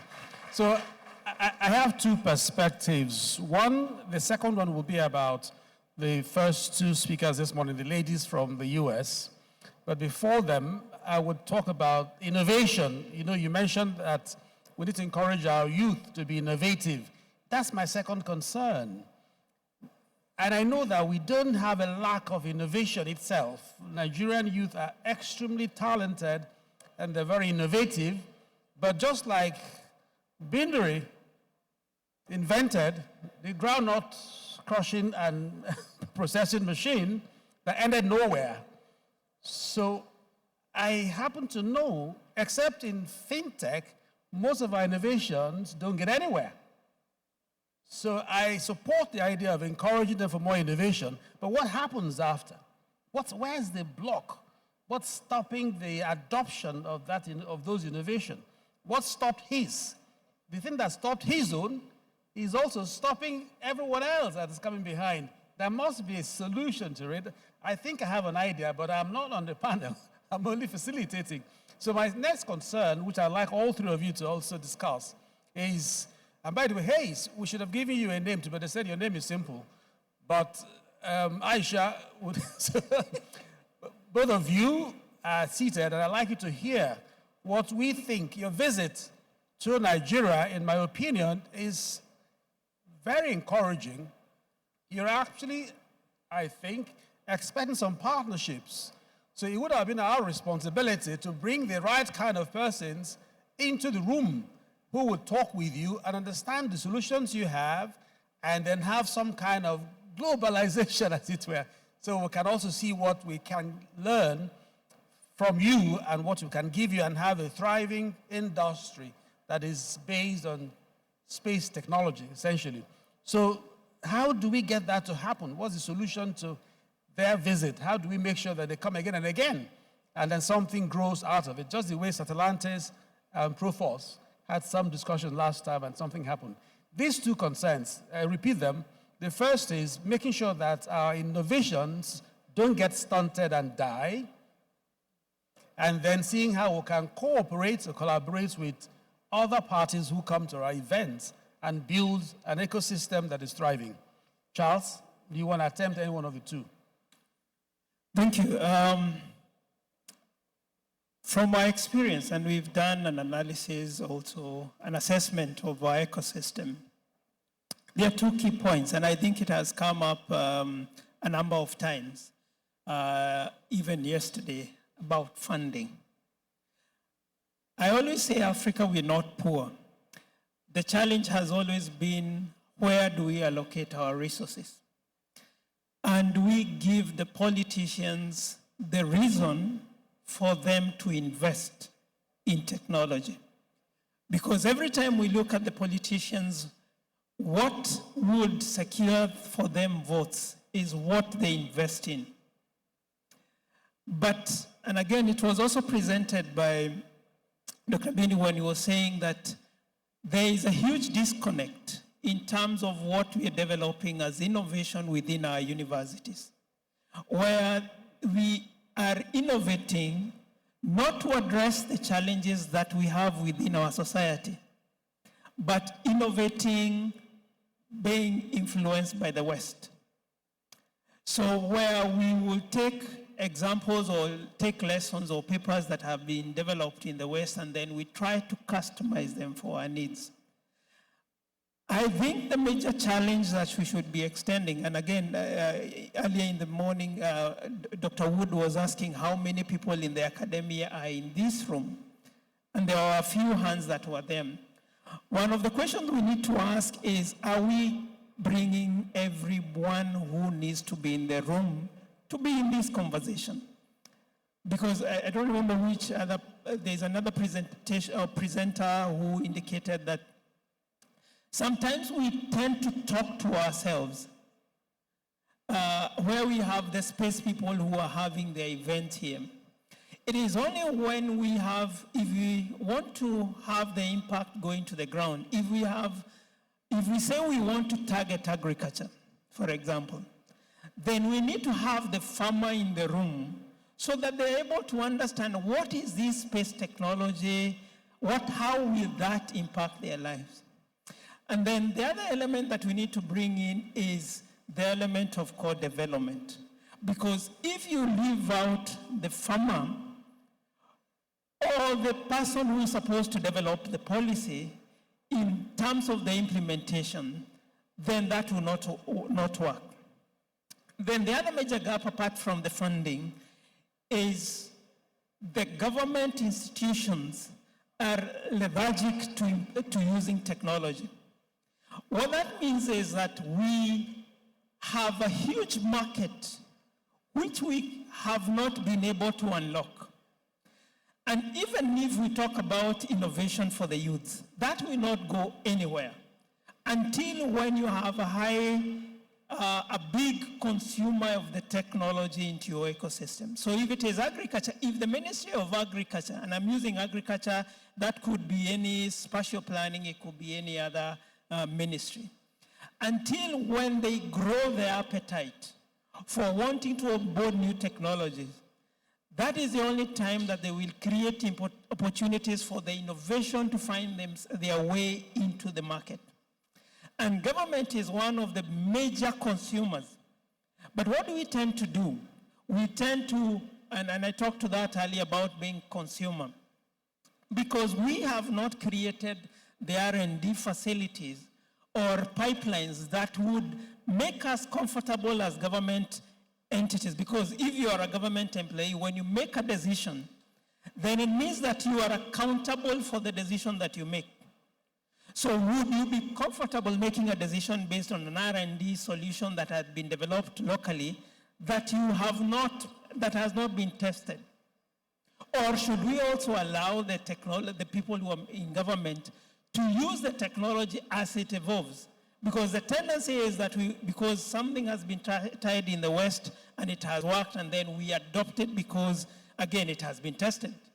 But we have to change the narrative and say we need to adopt the technologies that are growing with the understanding that they will not work initially. And I was given a very good example in South Africa during the apartheid era. And of course, in terms of the space technology, they have really advanced. The reason why they were able to grow their industry, even their funding within their industry, and they are quite industrialized, is because they were disconnected from the market. Our connection to the international market is an advantage and is a disadvantage at the same time, because it doesn't allow us to take the baby steps of innovation. So I would go back to the same question that you're asking. If we can address the funding, if we're able to tell the politician the value that you're adding to the population, and then we tie up with increasing the appetite for government, then we'll have a market for adopting the innovation. Great, thank you. In a short while, I'll open this up for contributions or questions from the floor, from the audience.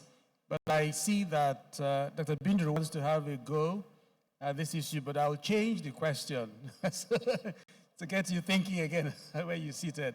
Look at it from this point of view. Charles had mentioned something about disconnect. And you were, for some time, in the education system, because you have a postgraduate degree, you must have done a lot of work in that area. So that disconnect that we have, academia, industry, and government, the triple helix trouble that we don't connect well. How can we make that disconnect be a well-connected ecosystem? Is there a silver bullet we can adopt? Yeah, thank you very much, Chairman. I think you hit the nail on the head. You see, changing the fortunes of countries to become good countries, to become vibrant countries, to become energetic investment and economic development, high economic development countries, this triple helix is absolutely necessary. The first point of the helix is the government. And government provides the environment for all these things to happen. And I'm sorry, let me give you an example, simple example here. The government must understand this thing that we're discussing about. They must understand that the space agency exists and it needs some of this support that we are discussing. But who is the government? The government is people who have been elected by people to actually understand what we're talking about to move it forward. So they should have been here. We know, once we look around, we know the president is not here.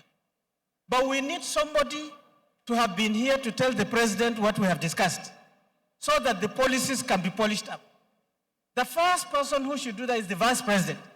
And the vice president is also not here. Who now should listen to this to tell the vice president? It's ministers. There are 34 of them. Is there any minister here? I mean, I don't know. If you are a minister, put your hand up, please. So there's no minister. So there should be people who should listen to this to carry it to the government. If we now concentrate on elected people, we have 109 senators who make laws. They need to understand this. Is there any senator here? You see, 109, 0. We have 360 members of the House of Reps who should understand this and make laws. Is there any member House of Reps here? 0. We have 72 governors and deputy governors who should listen to this and take it back so that they can understand what Selina is talking about solid minerals. They should understand what about a professor is talking about, how we can partner with the US to move forward. Is there any governor or deputy governor here? When we drop down to And in the states, local government chairmen, maybe in their area they have solid minerals and so on. There are 774 of them. Is there any local government chairman here? Below them is nearly 10,000 elected ward councillors. Is there any ward councillor here? So you see, we are talking to ourselves. This triple helix does not exist in most African countries, if not all. It is the other two strands. There are academics here, professors and teachers in universities. There are some industrialists. So the two elements of the triple helix are here, but the main one that provides the policy, the enabling environment, the financing, the regulation, and so on and so forth is missing. And this is what we face all the time. So the gap is very clear. And therefore, to correct this, I think we have to have another strategy. That is subject matter for another conference. I agree totally, and thank you for highlighting it, and I hope that the records have been taken. I have, before I open up to the audience, I have 1 minute I offer to you to make the last comment. Okay, thank you very much, our moderator. Most of our challenges lies on our understanding. There's no nation that will give you technology for free. We must, from our budget, you will know where our priority lies. We put priorities in curing the problem we are facing, rather than putting money in the solution that will prevent from the problem from happening in the first instance. I don't see any nation that has given millions of dollars or even $100,000 to another country to go and develop technology. They would rather give you a solution that has been developed for you to use. Just like the way most of our pharmaceutical products come from India. Until we began to put premium on how to solve our problem by ourselves. We have a Greek bank, we have commercial bank, we have industrial bank. We don't have innovation and technology bank, which is the low-hanging fruit for inventors. You raise the issue, like we have new generations of inventors who are agile, still young, that should not end their innovative traits, like my dear big brother, Engineer Bindu, because he has proven his concept beyond African continent, went to different continents and it was accepted. But the enabling environment that made those people to thrive is what we need to create. He asked question if government is here. Our communique, we get to the table of the president through my honorable minister, because I will make sure that become one of the memo that will be presented to the Mr. President and to the Federal Executive Council for something to be done. Because until we cure this problem, 10 years, 20 years down the line, we still come back and roll round and round the same way. Thank you. Excellent, excellent. So I have 10 minutes and I'll offer you now to the audience. If you have any questions for them, please ask. Is there a roving microphone? Are there any hands up, questions or even comments? 10 minutes, okay. I beg your pardon? Yes, the lady Hayes first. Her hand was up.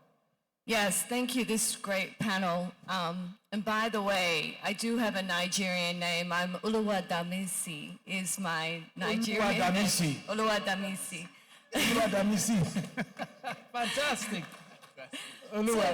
So I've been coming to Nigeria since 2008, and I've worked with the innovative technologists in Lagos. It is quite incredible what is going on down there. And I think that needs to be highlighted. To your point, who's in the room, there are so many amazing companies that are doing amazing things in Lagos.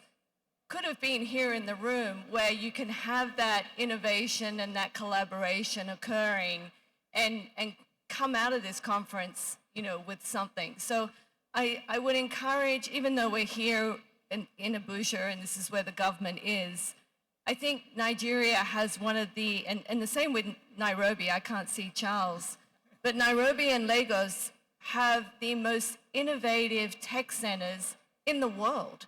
I mean, I think that's where the collaboration can happen here in the country. And then to what I was talking about in mining, your Minister for Solid Minerals made a statement just recently saying that Nigeria only invests $2 million in exploration. Sierra Leone invests $200 million in exploration when it comes to solid minerals. So I think that's a conversation that can also occur, and then how you bring those technology solutions into these different ministries. I think that's where the collaboration happens. Excellent. Thank you for the contribution, and I do hope that's also been recorded. Thank you. We go to the next row. Anybody? Any hands up over there? Okay, let's move to this. Anyone? Any question? Somebody at the back? Okay, there's a hand at the back on the second row from my right. If you could stand, I think. If your hand is up, just get up. We'll bring the microphone to you. Please stand and take the mic. Okay, all right, let's move. Is anyone here willing to contribute? Let's go over this way then. Yes, the gentleman in red and the hat.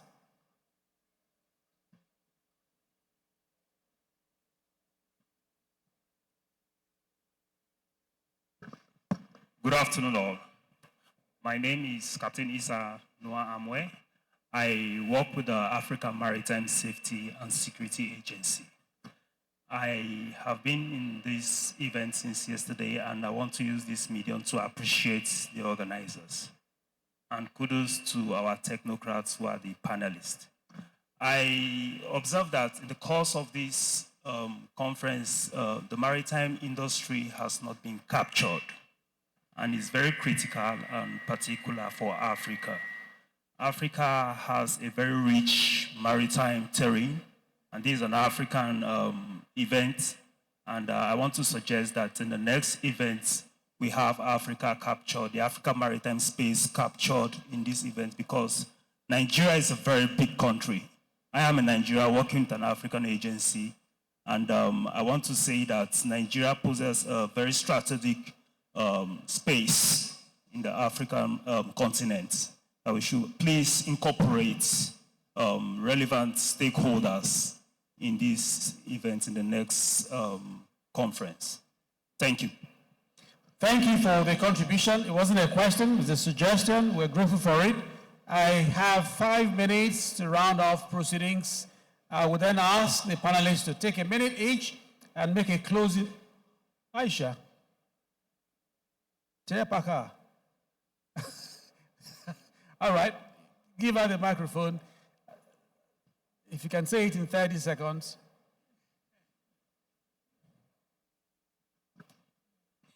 Thank you for the opportunity. I didn't mean to change your plan. But I have a question for the Director General.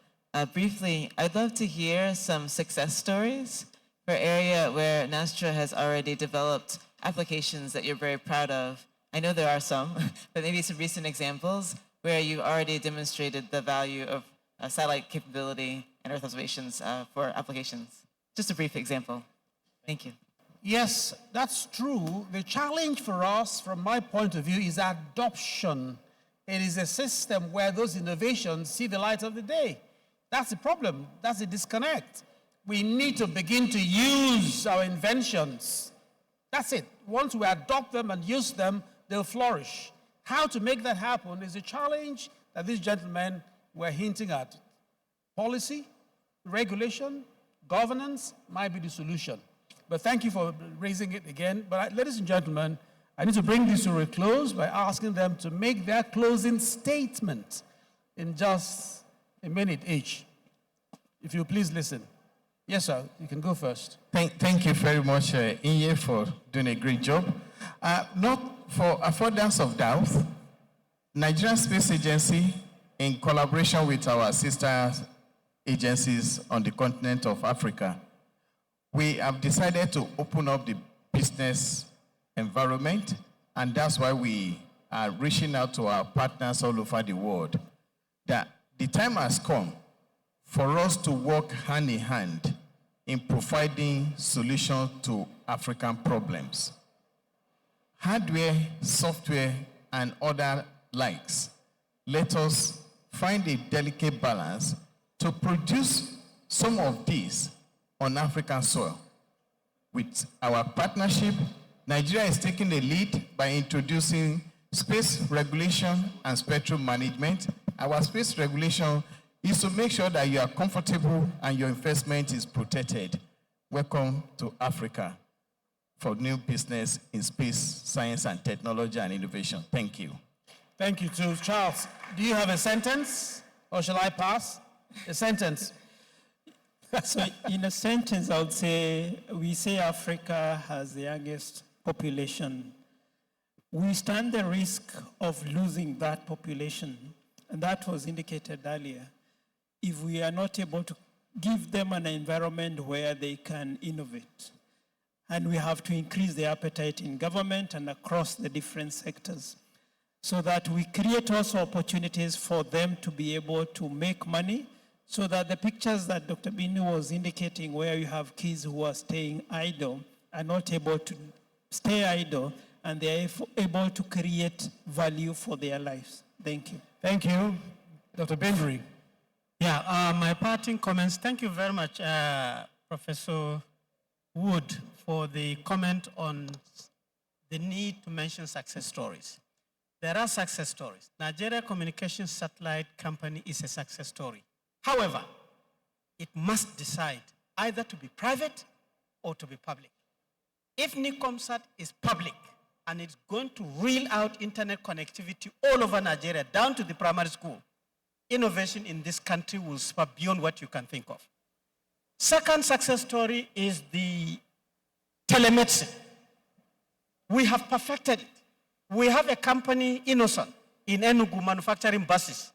We can have 1,000 buses without any seat inside. We have Nigeria Communications Satellite, Galaxy Backbone, all the VSATs. We can provide this telemedicine to every nook and cranny of Nigeria because we have the technology. Yet, it is perfected, but totally, literally rejected. So Dr. Binduri, I don't want an applause for you. Thank you so much. We need to bring this to a close now. I thank you, Dr. Binduri, Charles, and Dr. Adepoju for an excellent session. Would you put your hands together for them for being an excellent panel? Thank you.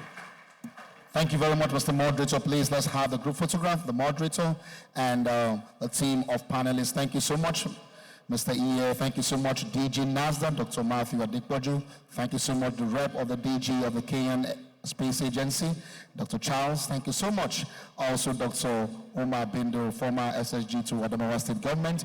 Let's now invite Barrister Issa Yahya, a member of the LOC, for the presentation of gifts to this well-meaning Nigerian and from Kenya. Thank you. Thank you very much. Yeah, Prof, you can. Selina and Wood, you can join the group photograph, please.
We have a token of gift for our panelists.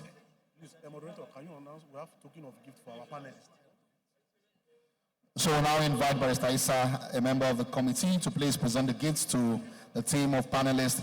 Just in case you are curious, the thumbs up was a symbolic representation of the fact that the team that we have up supports the DG NASDA in its quest to reposition the space agency for global competitiveness. Please, ladies and gentlemen, may we put our hands together for all these very powerful Nigerians who are contributing their quota to national development.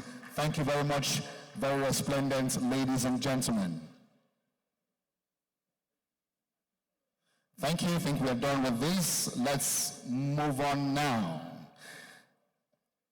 In a very short while, we'll be having another panel discussion, but before that, we'll be having another paper presentation that will be made by the Managing Director of the Bank of Agriculture. The Managing Director of the Bank of Agriculture will be making a paper presentation. However, he's here represented ebulliently by Dr. Okoli Peters. So let me be sure that all our invited guests and dignitaries are appropriately seated before I invite Dr. Okoli Peters for his presentation. Thank you very much, ladies and gentlemen. Also, while that is going on, let me specially recognize the presence of Mr. Mustafa Kaiser. Mr. Mustafa Kaiser is from the XR Tech Group. From the XR Tech Group, you're highly welcome. You have a very short speech in the course of the event. So let me recognize the presence of the head of International Bees, Santlantes, Alejandro Baraza. He will also be having a short moment as we proceed. Please, our dignitaries, may we please kindly be seated so we can continue with proceedings for this conference. Thank you.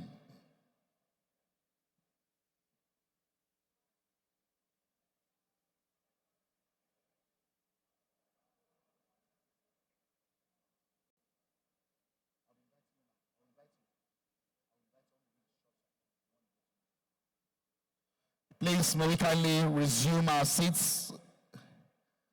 Let's kindly resume our seats for the paper presentation. All right, thank you. Dr. Okoli Peters is the head of information technology in the Bank of Agriculture. He has been in the field of infrastructure technology for over 25 years, where he specialized in information technology, infrastructure, cloud computing, and cybersecurity.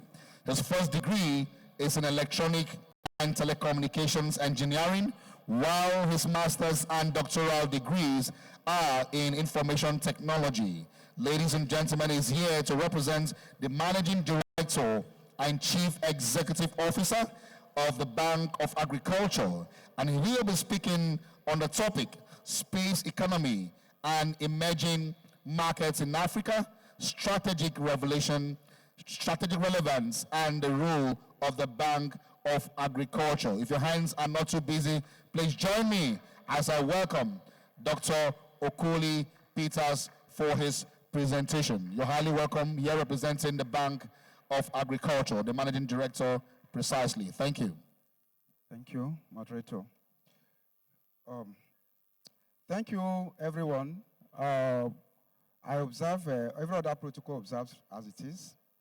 Unfortunately, my MD is not able to be here today because he's on a national assignment outside the country. This invitation came to us very late, and we just have to be here because of the importance of agriculture in the country. And we feel that Bank of Agriculture being part of this event is a special one for us. Hence, when we got here, we were told that the topic we're supposed to speak on is on commercial agriculture, the place of space technology. For those of us, Dr. Rekia is here, I think we have been on this for the past 2 months or so in this state, talking about farmers registration and having a farmers registry in the country. And we'll think that space technology is one of the things that will be able to help us in achieving that. In any case, the commercial agriculture we are looking at here is that Bank of Agriculture as it is required to help farmers to be able to mark up their farms, to be able to have proper farmers registry. That is every farmer's information, the profile of every farmer should be properly recorded. And looking at, we think that space technology is one area that will help us in GPS, geospatial, and helping us to map out crops in various places among all the people. So what we're looking at there is that if we can collaborate with NASDA, collaborate with other stakeholders, and ensure that the space technology is something that Bank of Agriculture becomes part of, it will help us in ensuring that farmers' record is properly kept, farms are properly recorded, location of farmers are properly recorded, and every information that concerns agriculture are documented and recorded in a particular place. And we feel that Bank of Agriculture being here, the stakeholders here should be able to cooperate and ensure that Bank of Agriculture becomes part of the program going forward. In as much as we have our farmers' record, using space technology will also help us to ensure that the food security by government is properly accomplished. In view of this, I just want to end here because this just is some of what we have to say because we don't have much. We're informed late about this event. So we believe that Bank of Agriculture will be part of this event and will ensure that we partner with NASDA, with Ministry of Science and Technology, and other stakeholders to ensure that this comes to pass. Thank you very much.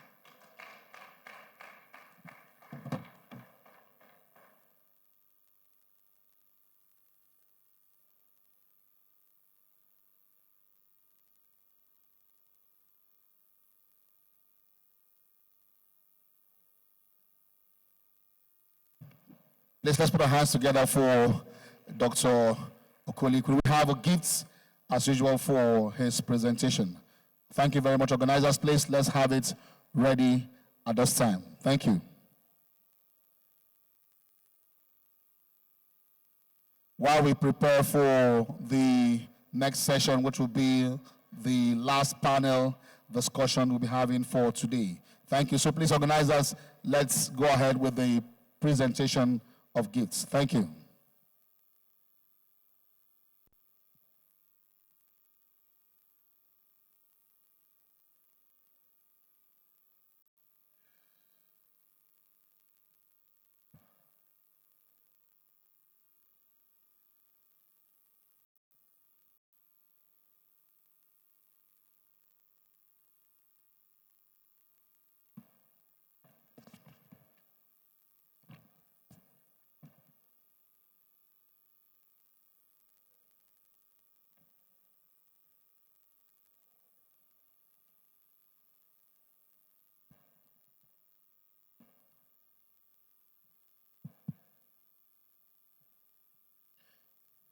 Are we ready now?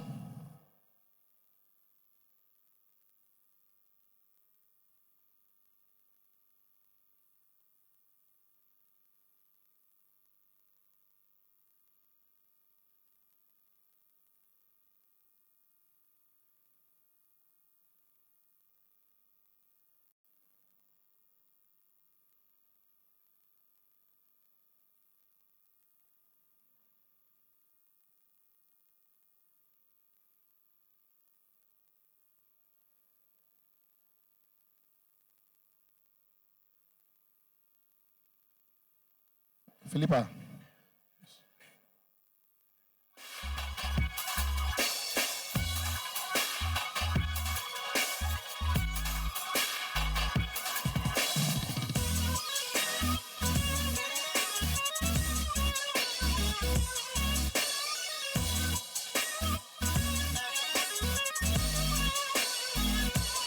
Okay, thank you very much. I think we are ready now. May I now invite the last paper presenter to please step forward while I invite one of the members of the LOC to make the presentation.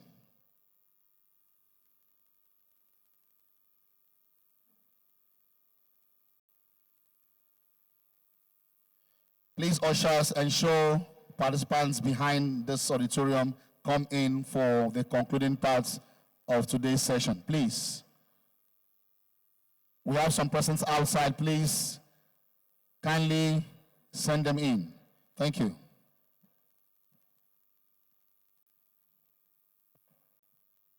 Let me thank you for your nice presentation. And on behalf of the organizers of this African Space Summit and Exhibition, I hereby present this to you. Thank you very much. The Bank of Agriculture, we are happy to partner with you. When next we call on you, please do oblige us. Once more, you're welcome. Thank you. Thank you for coming. Thank you.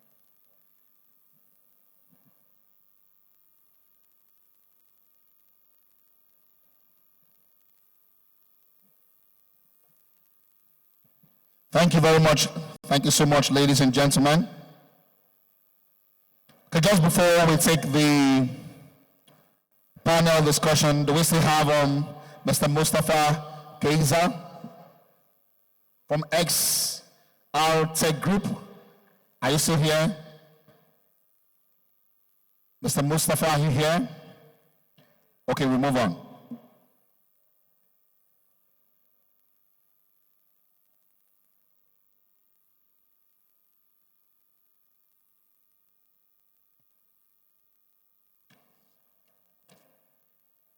For the last panel session, very distinguished ladies and gentlemen, we'll be talking about another crucial topic.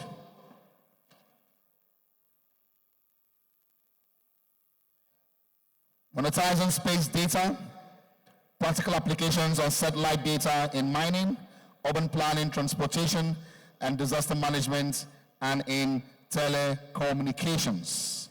To moderate the session, very distinguished ladies and gentlemen, representing the Director, Strategic Space Applications, Dr. Godstimes Kadiri James, who is unavoidably absent due to other exigencies of duty outside the country. He has sent his worthy lieutenant to take charge at this point. Very distinguished ladies and gentlemen, our moderator this morning is no other than Dr. Shehu Adeluyi, who is a distinguished crop and data scientist with over 13 years of expertise in geospatial and remote sensing analysis, specializing in precision agriculture, crop monitoring, and agronomic modeling. Dr. Adeluyi holds a PhD in physical geography and remote sensing for agricultural productivity, and an MSc in Geographic Information Science from the University of Manchester. Currently serving as the Special Assistant Technical to the Director General of the National Space Research and Development Agency, NASDA. He provides technical insights on space research, satellite operations, and agricultural applications of remote sensing while coordinating special projects and representing NASDA at high-level technical workshops.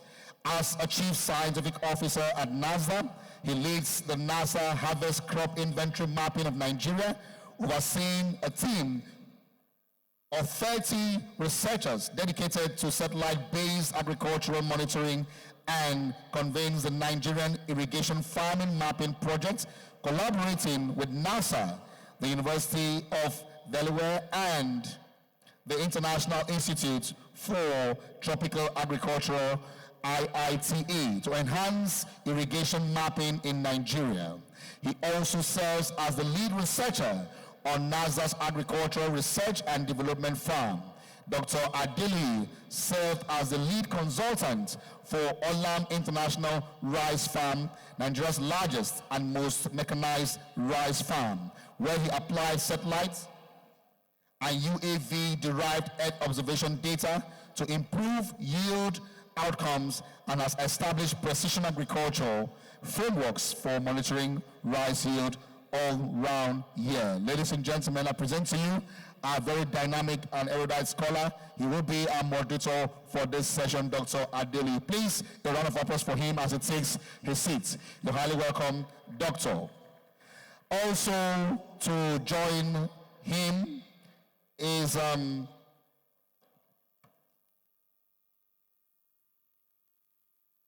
Satlantis Microsats.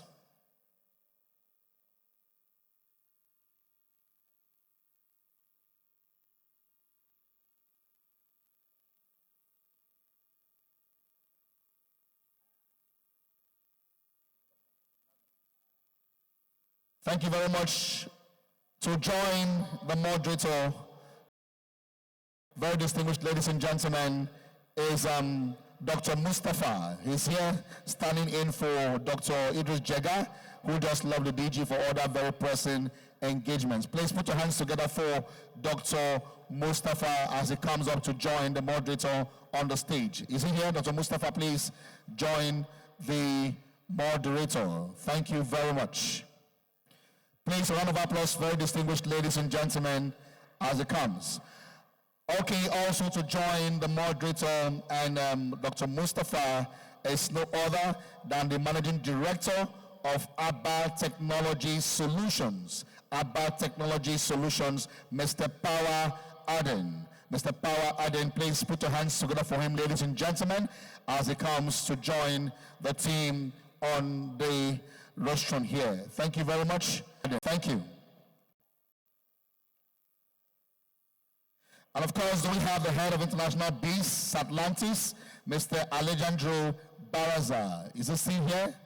Please put your hands together for him as he joins all the panelists for this crucial discussion. So at this point, distinguished guests, ladies and gentlemen, I will now yield the floor to the moderator. Of course, let's have microphones to ICT.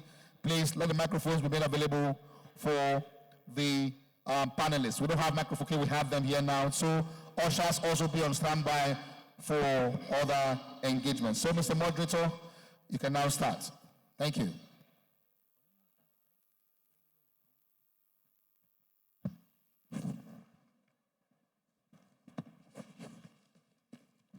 So good afternoon, ladies and gentlemen. Good afternoon, our panelists. So following on the previous conversation we had, we looked at diversifying the space economy. Now we're looking at monetizing the space economy. So briefly, the satellite data is projected to hit 20 billion in the industry in 2025. I'll start with Mr. Power Aden. Based on what you're doing in the private sector, how do you see the space economy? How do you see the most promising opportunities in your field in the space economy? Okay, thank you very much, everyone. Since we are actually from the private sector, I just want to let everyone to follow us in this conversation. Okay. Let everyone follow us in these conversations. So, in the private sector here, we are here to talk about satellite data, but because we are talking to the audience, I just want you to understand that satellite data is nothing more than image, signals, geolocations, Earth observations, weather patterns, etc., etc. So that's what we are going to be talking about. So anytime you hear us in this panel talk about satellite data, you should understand what we mean exactly. So our task today is to ensure that this satellite data, what does it mean and how can you build products and make smarter decisions and generate income by solving pressing problems. So the biggest things here is that the space data itself can change a lot of life.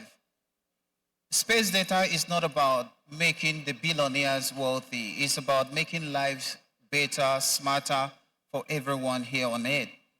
And we can be able to tap into this opportunity, and they are our lords. There's this general saying that says the sky is always your limit, but in my understanding, space data, there is something above the sky, which is the space data itself. It's able to transform your life and make you to become the next big thing. So space data is the new oil well. It is where the world is going next. So we will be, since I'm here to talk, we will be talking about how you can tap into this new oil well, this new wealth, because space data itself has the potential to transform everyone's life. And you have to get ready to be a part of it, because if you are not, you will be out innovated. Thank you so much. So following on what you have said, Satlantis, we see that you have launched 16 satellites. How are you using this opportunity to monetize in the African space? I know you are doing a lot of stuff in Spain and in Europe.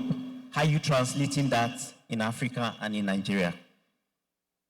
Well, I think that we must think as the satellite itself is not only an important asset, and a strategic asset with political reasons and political development. It is a problem solver, not only for Nigeria, but for Africa and the world. And you need to think that this satellite has the possibility to orbit the planet 15 times a day. And with 15 times a day, the satellite is able to acquire images all over the world. There is no place that is hidden from the satellite. And with this, what Nigeria can do with its own satellite is acquire images all over the world with different technology, including visible, video, shortwave, infrared. And with this type of technology, what we can do is that we solve problems. We can solve problems in agriculture, in disaster monitoring, in methane detection, oil and gas sector, natural disasters, defense and security. And this is a problem solver, again, not only for the owner of the satellite, that in this case could be Nigeria. This is a problem solver for any part of the world. And you can adjust this type of satellite with another way that is also a revenue generation tool. You are able to sell data to every country in the world, and this will open up a new line of business for space and for in this case, for Nigeria or to any country in the world. Also, it is a cooperation tool between countries, between agencies. For example, let's say NASA here has the satellite, operates the satellite, and I mean, I'm sure that they will operate a satellite again soon. And with this satellite, they can share this information to other ministries across all Nigeria, but also to other agencies, for example, as the Kenyan agency that is here. There are ways of collaborating with them and to solve other problems in these types of countries. Dr. Mustafa, I know you have been in the agency for a while. So how do you see, from the government's perspective, or the government end, how do you see the way NASA can monetize the space industry?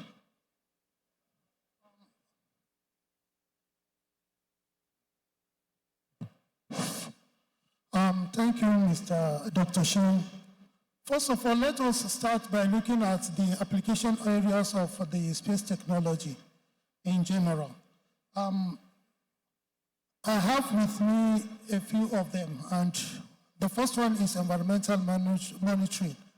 And the activities, applications you have under that include land use, land cover mapping, which is the famous one, the one that is always mentioned, that is being heard by everyone. The second one is climate change, which is among the trending issues globally. And the third one is natural disaster management, and is also one of the trending issues globally.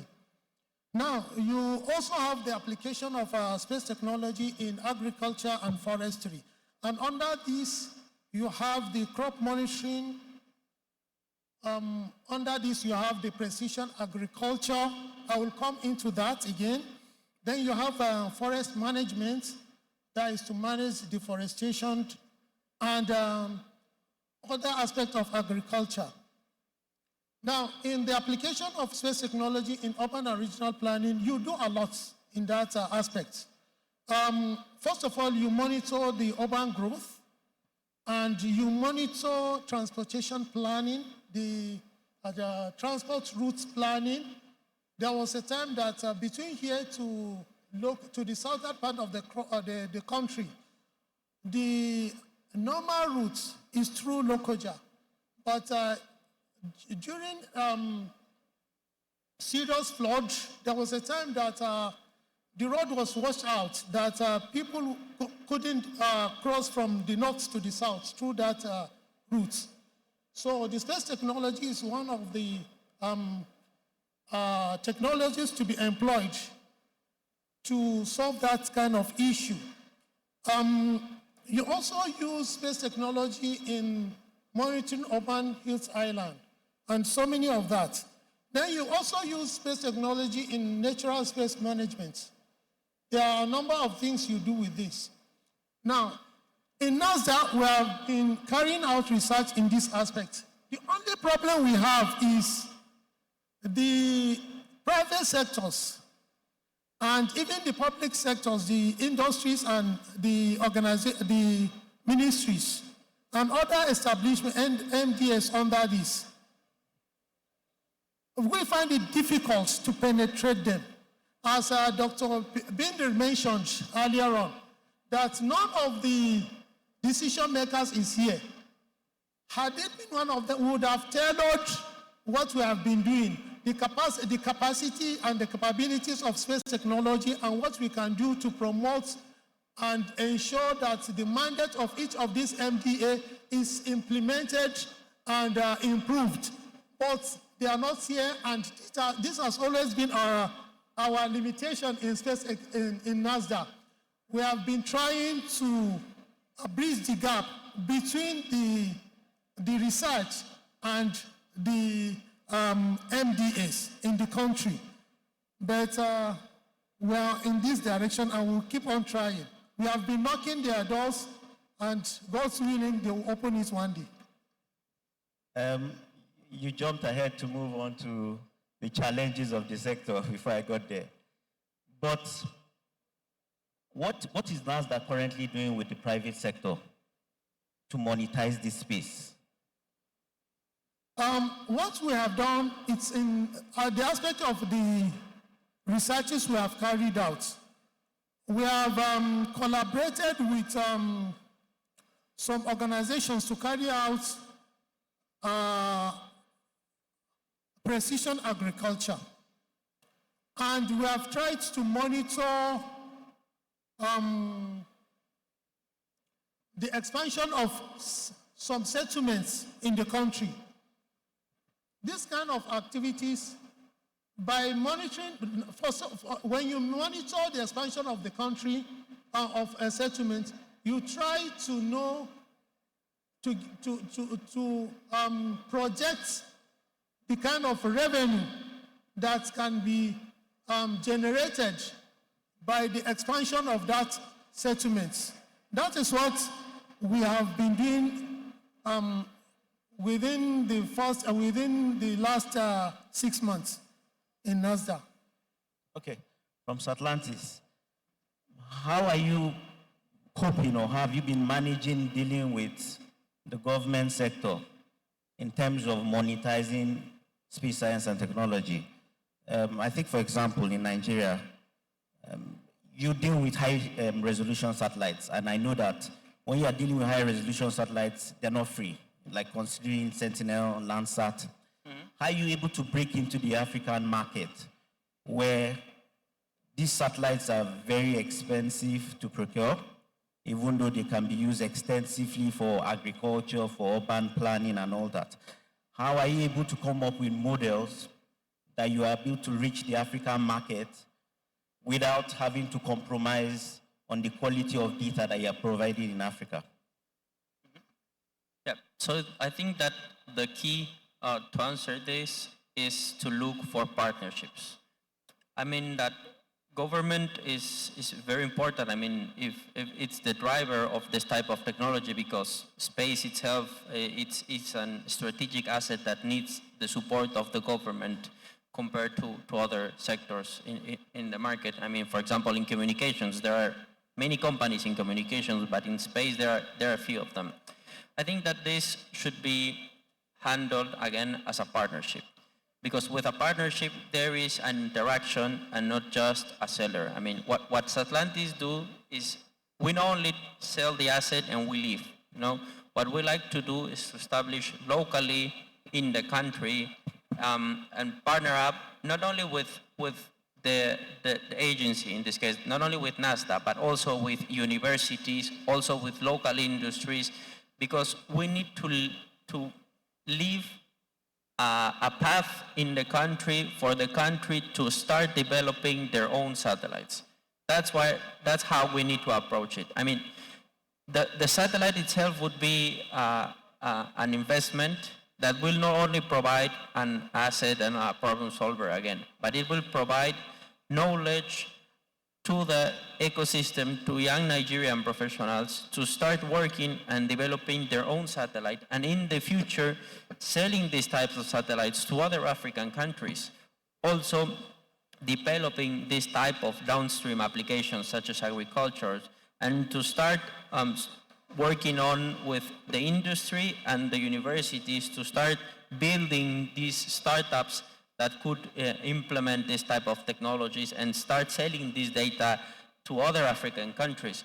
So I think that the role of the company is very important because they need to partner up again with the government, with the industry, with the university, and do a type of triangle on the sector where they all support the country. Because if you just sell the asset and you leave the country, it will be a normal asset itself, and it will not generate revenue to the country or to the agency in this case. Yeah, so staying with you, are there case studies in Nigeria or Africa where you have had this kind of partnership? And if not, do you have any case studies in Europe or America where you have collaborated with the government? Can you share more light on that? Yes, I mean, for example, we have the government of Armenia. In this case, we have provided to them all the infrastructure, including the satellite, the launch, the ground segment with local antenna, but most importantly, we have provided knowledge transfer on how to operate the satellite. Now they are taking a base on, they are now understanding how to use the satellite, how to implement the satellite itself to other agencies in the same country. But now they're planning into another type of satellites in the future, and we will collaborate strictly with them to help them build this type of satellites. Okay. So Mr. Power, you have been in this space for the last 14 years, and you built innovative ideas. From what our panelists have said, how can you introduce some of this, your technology, towards the space sector? I know already what you're doing in the social, what you're doing in communication. How can you leverage some of the knowledge and what you have built in the past to integrate it into the space science and technology sphere to monetize this environment? Okay, first thing first, I think one of the first things that I'm seeing exactly what we can do in this Nigerian Space Agency is by creating a model, a satellite model systems that could be a sort of a platform for every kind of SMEs and startups to kind of, let's take for example, you want to build something, you have an idea of building something. You just have to take a look at the satellite systems model, which is, I suggest it should be an open source. Make it an open source, and there other people can contribute in building APIs, helping anyone that have an idea of building something on top of it can come in and have all the resources free and data, cheap data being available for them, I think it could really, really help in, in allowing the private sector to be a part of the satellite systems. And another thing is that we have to really look into ourselves and understand that if we do not focus on using the space data, we will be out-innovated and outplaced in the next 5 years. So like my fellow panelists have said, building this satellite, the next thing is about we using them, and using them ensure that we have to increase the knowledge participations in the youths and everyone involved in this country. They have to understand exactly what it is. Let's take, for example, for mining, and also, let's say in mining, for you to maybe find the new oil well, probably would require you to have, like, let's say, $100 million. But with space data, you don't need all that. You can slash that by almost 70% by, making use of the space data, having access to it, and then you could be able to know where in Nigeria have the biggest oil revenues or oil well in the country. Let's take, for example, the Abuja itself is having issues in terms of revenue and tax collections. And maybe some houses haven't paid their, land rent. Maybe, the government doesn't even know who pays and who doesn't. With space data, because what they build, the satellite, we can make use of the satellite radar and be able to use that to find out which house haven't paid, his land rents, revenue collections. These are all practical experience, real life scenarios that we can do. And that is one of the reasons in ABBA technology, what we've done. What we've done is ensuring that the data in Nigeria stays in Nigeria and is used by Nigerian for Nigerian and for the betterment of Nigerian. And any Nigeria can be able to monetize their own data and have resources or revenue coming out of it. And that is what we've done in ABBA technology, which I believe in the next month you could be able to download our technology and have access to it. You can create and monetize your own content in ABBA Tech Solutions platform. So this is a big revolution in the history of this country because we never had something like this before. So I believe for sure that if we really, really need to ensure that space data or the space philosophy itself is enshrined in the university and other educational platforms so that the youths and people participating in this country can be able to know I have access or I can gain access. First thing first, the open source system is the first thing. And we will help in building the APIs, interfacing it with the satellite system so that anybody who have an idea, because one of the panelists mentioned about crops and stuff, precision system. What if you can build a mobile phone applications that offer that, and just with SMS, you can model it and have farmers' numbers and then send them SMS of the right time to plant their crops. So you see just how much does it cost an SMS. But building that technology and giving it to them and teaching them how to use it, and it can create jobs for so many Nigerians because you are now also a reporter and an interpreter. You can be able to interpret the weather and inform a certain sections of the country and tell them, listen, there's going to be flooding in the next 2 days. So I suggest you start, packing out of here. So we can build this into into mobile technology. That is only if and only if the Nigerian Space Agency allowed the modeling of these satellite systems. Or they have to come up with their own model, and then we can build an open source systems and allow anybody, foreigners and anyone who comes to Nigeria to collaborate with the Nigerian Space Agency to contribute into that open source so that everybody can have access to it and build it, refine it, and make it the best things that could happen to us. So, Dr. Mustafa, he has thrown this to NASDA. He said the private sector is ready to create innovative ideas, but they require NASDA to create the enabling environment for this to thrive. What do you think NASDA can do to attract the private sector and their technology in collaboration with what we have in NASDA to monetize the sector? Thank you, Dr. Sheon. There are a lot of things we need to do. And the first of all is, first of all, to identify the activities, the private sectors and their activities. What do they do? And how can space technology be applied in their activities? How can it promote their activities? That's the first thing we need to do. By doing so, we will now look at how space technology can improve it.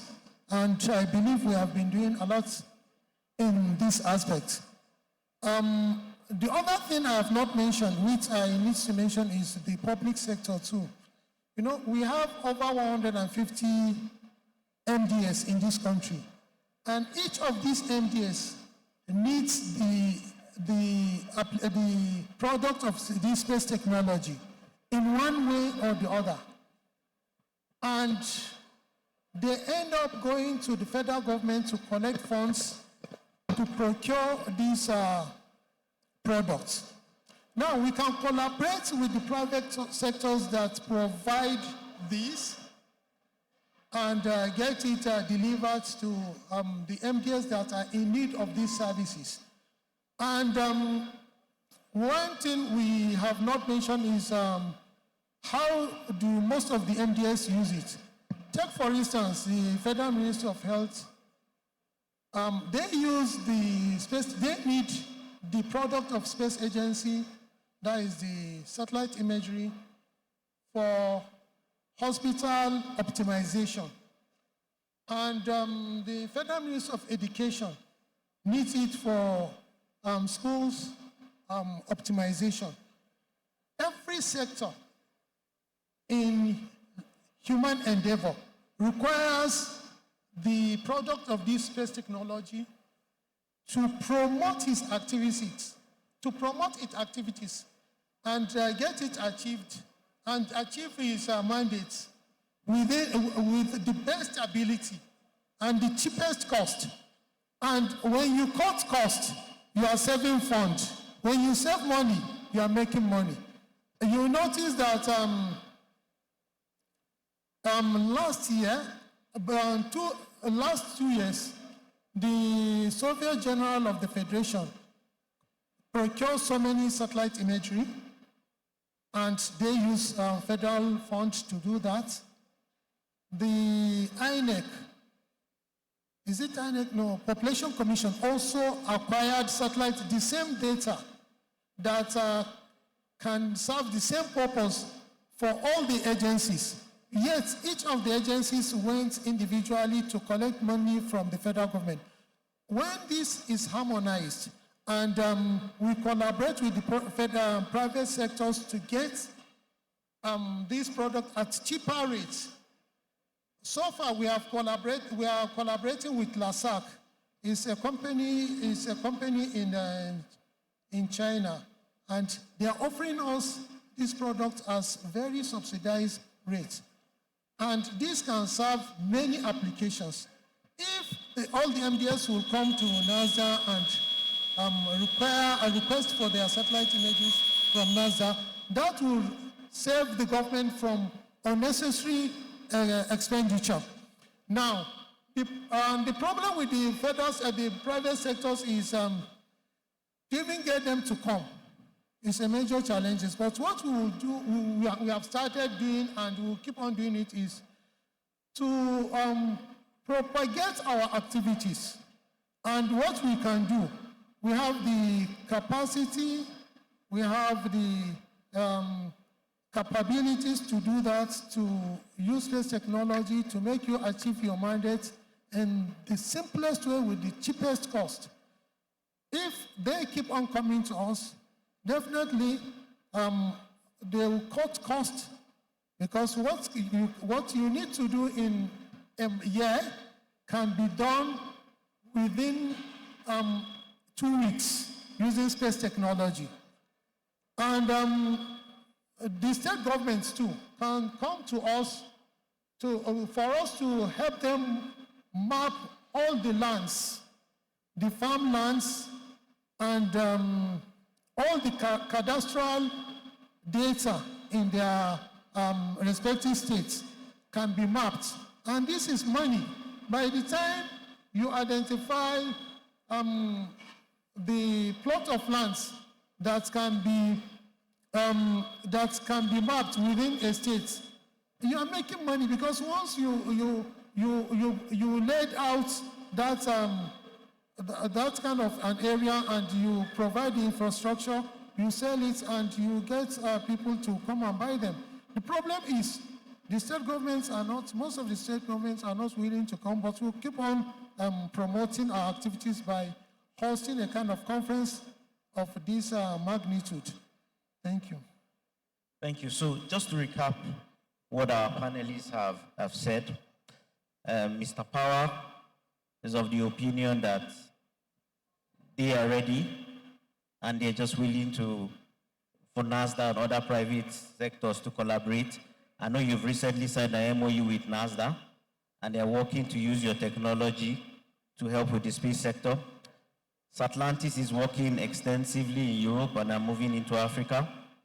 And they are, with their 16 microsatellites, they're well positioned to monetize this space. And NASDA is also making themselves available, even though it's been a bit difficult, as Dr. Mustafa has said. There are opportunities for the private and the public sector to work together to monetize this space. So just before we end, I'll give each of you 1 minute. What do you see as the future in your different spaces for monetizing the space technology in Nigeria within the next 5 to 10 years, if there's proper funding? Well, so we'll start with Mr. Power. Okay. First thing first, I think what we need to reinvent ourselves as a nation. If we are able to reinvent ourselves as a nation, we will be able to see Nigeria that there is no other place to go to, there's no other place to be. This is our country, and this is where God wants us to live, and that is why we are here. And if we see the importance of building a nation, then we will understand exactly what this space satellite data really means, because it's not something you have to sweep under the table. It's very, very important. And the world is moving very, very fast, and we have to keep up with that pace. In the next 5 years, almost every sector that does not, any sector that does not use satellite data in the next 5 to 10 years will not exist anymore. And that is very, very important to all of us to wake up and begins to think in the directions and say, what can we do much better? Take, for example, there's this story I heard about in the news. I just want to share this with you a couple of weeks ago. In India wanted to buy a fighter jet from Russia, ASEC'25. And the deal is actually going on, but here's what surprises me, the information's about this private jet. They want to buy the private jet with the source code. They want to buy the private jet, the fighter jet with the source code. You know what that means? It means in the next few years, the maintainability of that fighter jet will no longer be done by the Russians. It will be done by the Indians. That is a very powerful thing. Let's take, for example, we bring TV to Nigeria. You bring in a new TV. It's very nice technology, but when it has issues, how do you maintain it? It's not going to be maintained by Nigerians. And see, so that is the biggest problem we face, bringing in technology without having the opportunity to learn about that technology. And when the technology is outplaced, we are gone because there is no furtherance of knowledge. So my recommendation is this, that in the next 5 years, if we can be able to work with the government, the people who actually pilot so much of the environment that we live in, if we can install to them and say, if you make a deal outside the country, can you include that, they should give the opportunity for the youths of this country to learn about how that technology was developed. And if you can make that such a deal, maybe it will be more expensive and you pay for it, but you will create more knowledge. You will create more ideas. Think about if those knowledge is actually available in the streets. That means people will be opportune to be able to pick up that knowledge and expand on it and move to, to an advanced version. So finally, we have to take an example. We have to really, really take a serious look into this. If not, we are going to risk the youth of this country. And we have to do more by ensuring that this government, or the government, mostly the Nigerian satellite, create a model, an open source system. Because if they don't, it will still make the youth of this country a little bit far from what they are doing. And I take my own share of Abatech Technology Solutions. We will discuss more with the Nigerian satellite systems to ensure that we create that model of open source so that anybody that have an idea, just like you, the moderator, I learned in your introductions, you have an idea of precision farming. What if we develop a technology for that?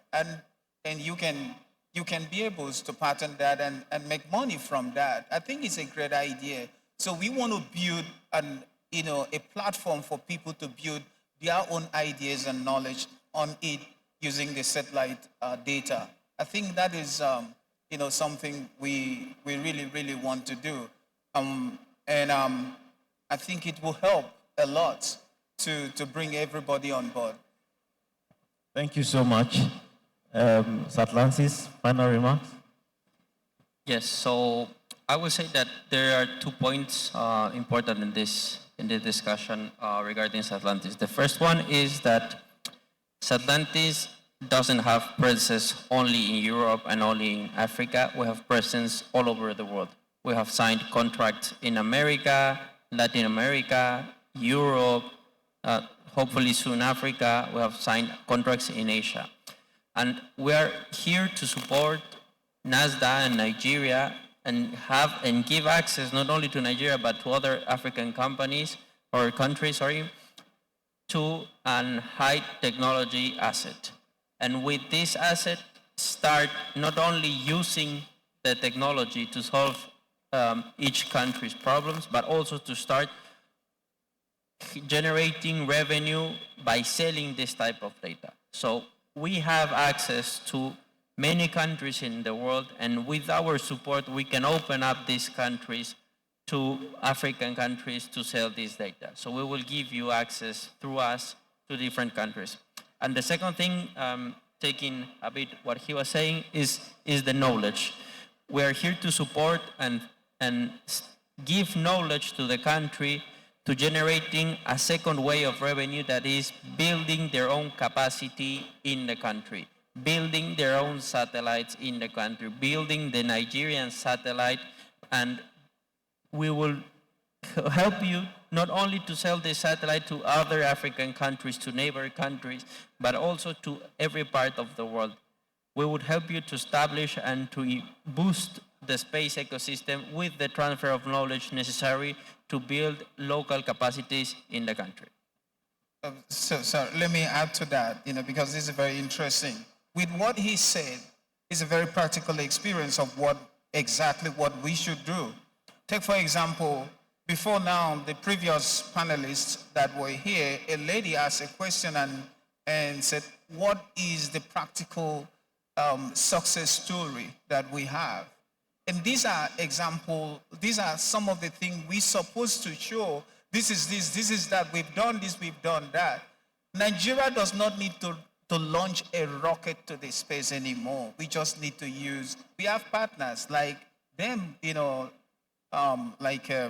he's representing this company, and they have a lot of satellite systems.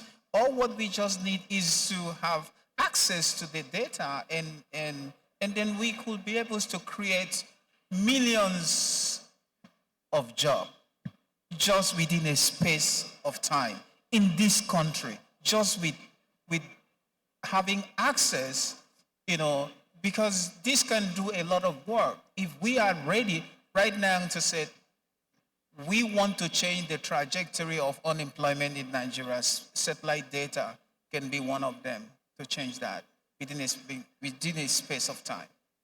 Not even up to 1 year, it can be solved. Dr. Mustafa, would you like to react? Yeah. He said NASA don't need to launch any more satellites. Yeah, he's right to some extent, because we have data that are not being used. I mean, we make use of them by ourselves, but those that are meant to serve are not coming for them. What I will suggest is for the government to make laws that every organization that is under the federal government must first of all, use satellite data and GIS, and must come to NASA to acquire those satellite imagery. Now, until you are able to convince the world that the people that this is the capacity this is the capabilities of the satellite data, the private sector might not even want to come to you. And this is what is being done in the countries that are of the same rate with ours, the developing countries, like places like Malaysia, Thailand, they have made laws that you cannot, no organization that is under the federal government can carry out any activities without using space technology. That kind of laws needs to be enacted in this country. And without doing that, we will not forge ahead. And let me even mention the penalty. Any chief executive that refuses to follow these rules should be relieved of his appointment. It's easy. There are many of us that are willing to occupy these offices. Can you imagine multiple organizations going to the same post to collect the same money for the same products? Is that not an insult to us? That is waste. And when you use space technology, by the time you use space technology and you now experience the kind of cost you have cut, you will not hesitate. You will not have second thoughts to go for anything other than space technology. So I strongly recommend that the federal government needs to ensure that this is implemented. I thought that would have been implemented last dispensation when we have a space scientist as the president of the Senate. But he has left without doing it. But the present Senate, the liaison officer, please, you need to liaise with the National Assembly to ensure that these laws are enacted and they are implemented. Thank you. Please, can we give a huge round of applause to our panelists? Due to time, we'll have to stop now, even though it was getting a bit interesting at this point. I'd like to also thank the audience for your rapt attention. I'll use this opportunity on behalf of myself and the panelists to state that for Nigeria to move forward in the space science and technology, the public and the private sector have to come together for us to foster and get out the best products that can help the government as well to make revenue and then to create jobs in the private sector. Thank you very much.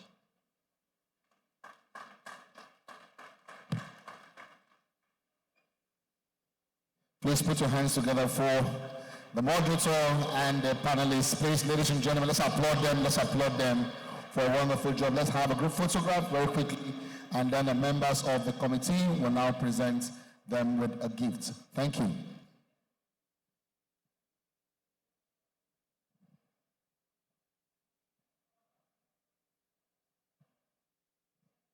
That's the last activity for today. As we prepare to go for lunch, let me quickly announce that we allow our invited guests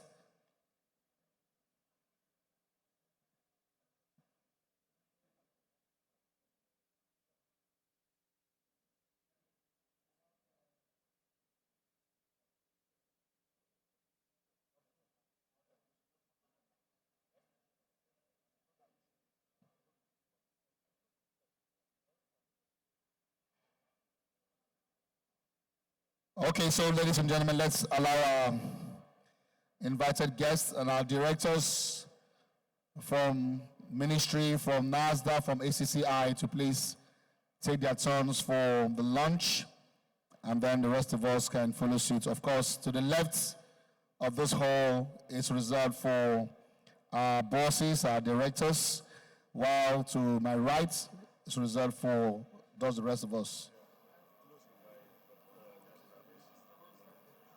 And then we are taking the vote of, please, let's not leave yet, please.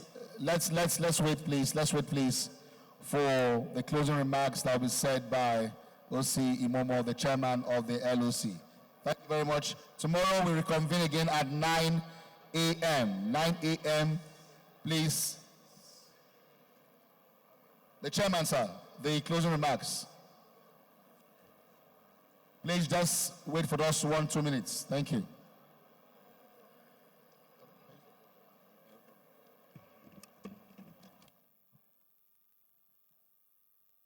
Hello. Good afternoon. I want to actually thank all of you for staying this long, for your patience. The event for today will now close with a lunch that will be served just behind you. For tomorrow, we're going to start this event a bit late. We're going to start at 11 o'clock. That's for a reason. Our foreign partners are going to be visiting our principals at NASDA and the ACCI. So we're going to start the event tomorrow at 11 a.m. And please do not miss tomorrow's event, because there will be a big announcement. There will be cultural dances and all that, and other events. So don't think it's ended today. Tomorrow is a bigger day. So please endeavor to come tomorrow for the final session. We'll commence at 11 o'clock. Then when we end, we'll have lunch and we'll have other activities like cultural troops and all that. So once more, I want to thank you so very, very much for staying back, for your patience, and I look forward to seeing you tomorrow. Thank you very much. Thank you. Please, IT, can we have the national anthem? Please, the national anthem as we close the session for today. Thank you.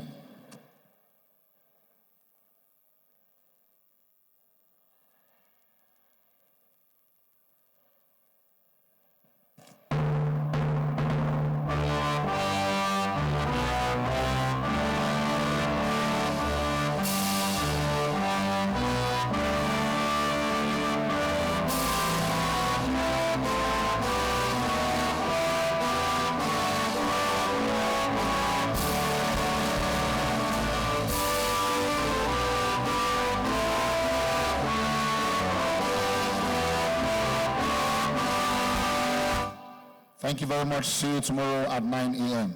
Thank you. 11 a.m. tomorrow. That's good. 11 a.m. tomorrow morning. Thank you.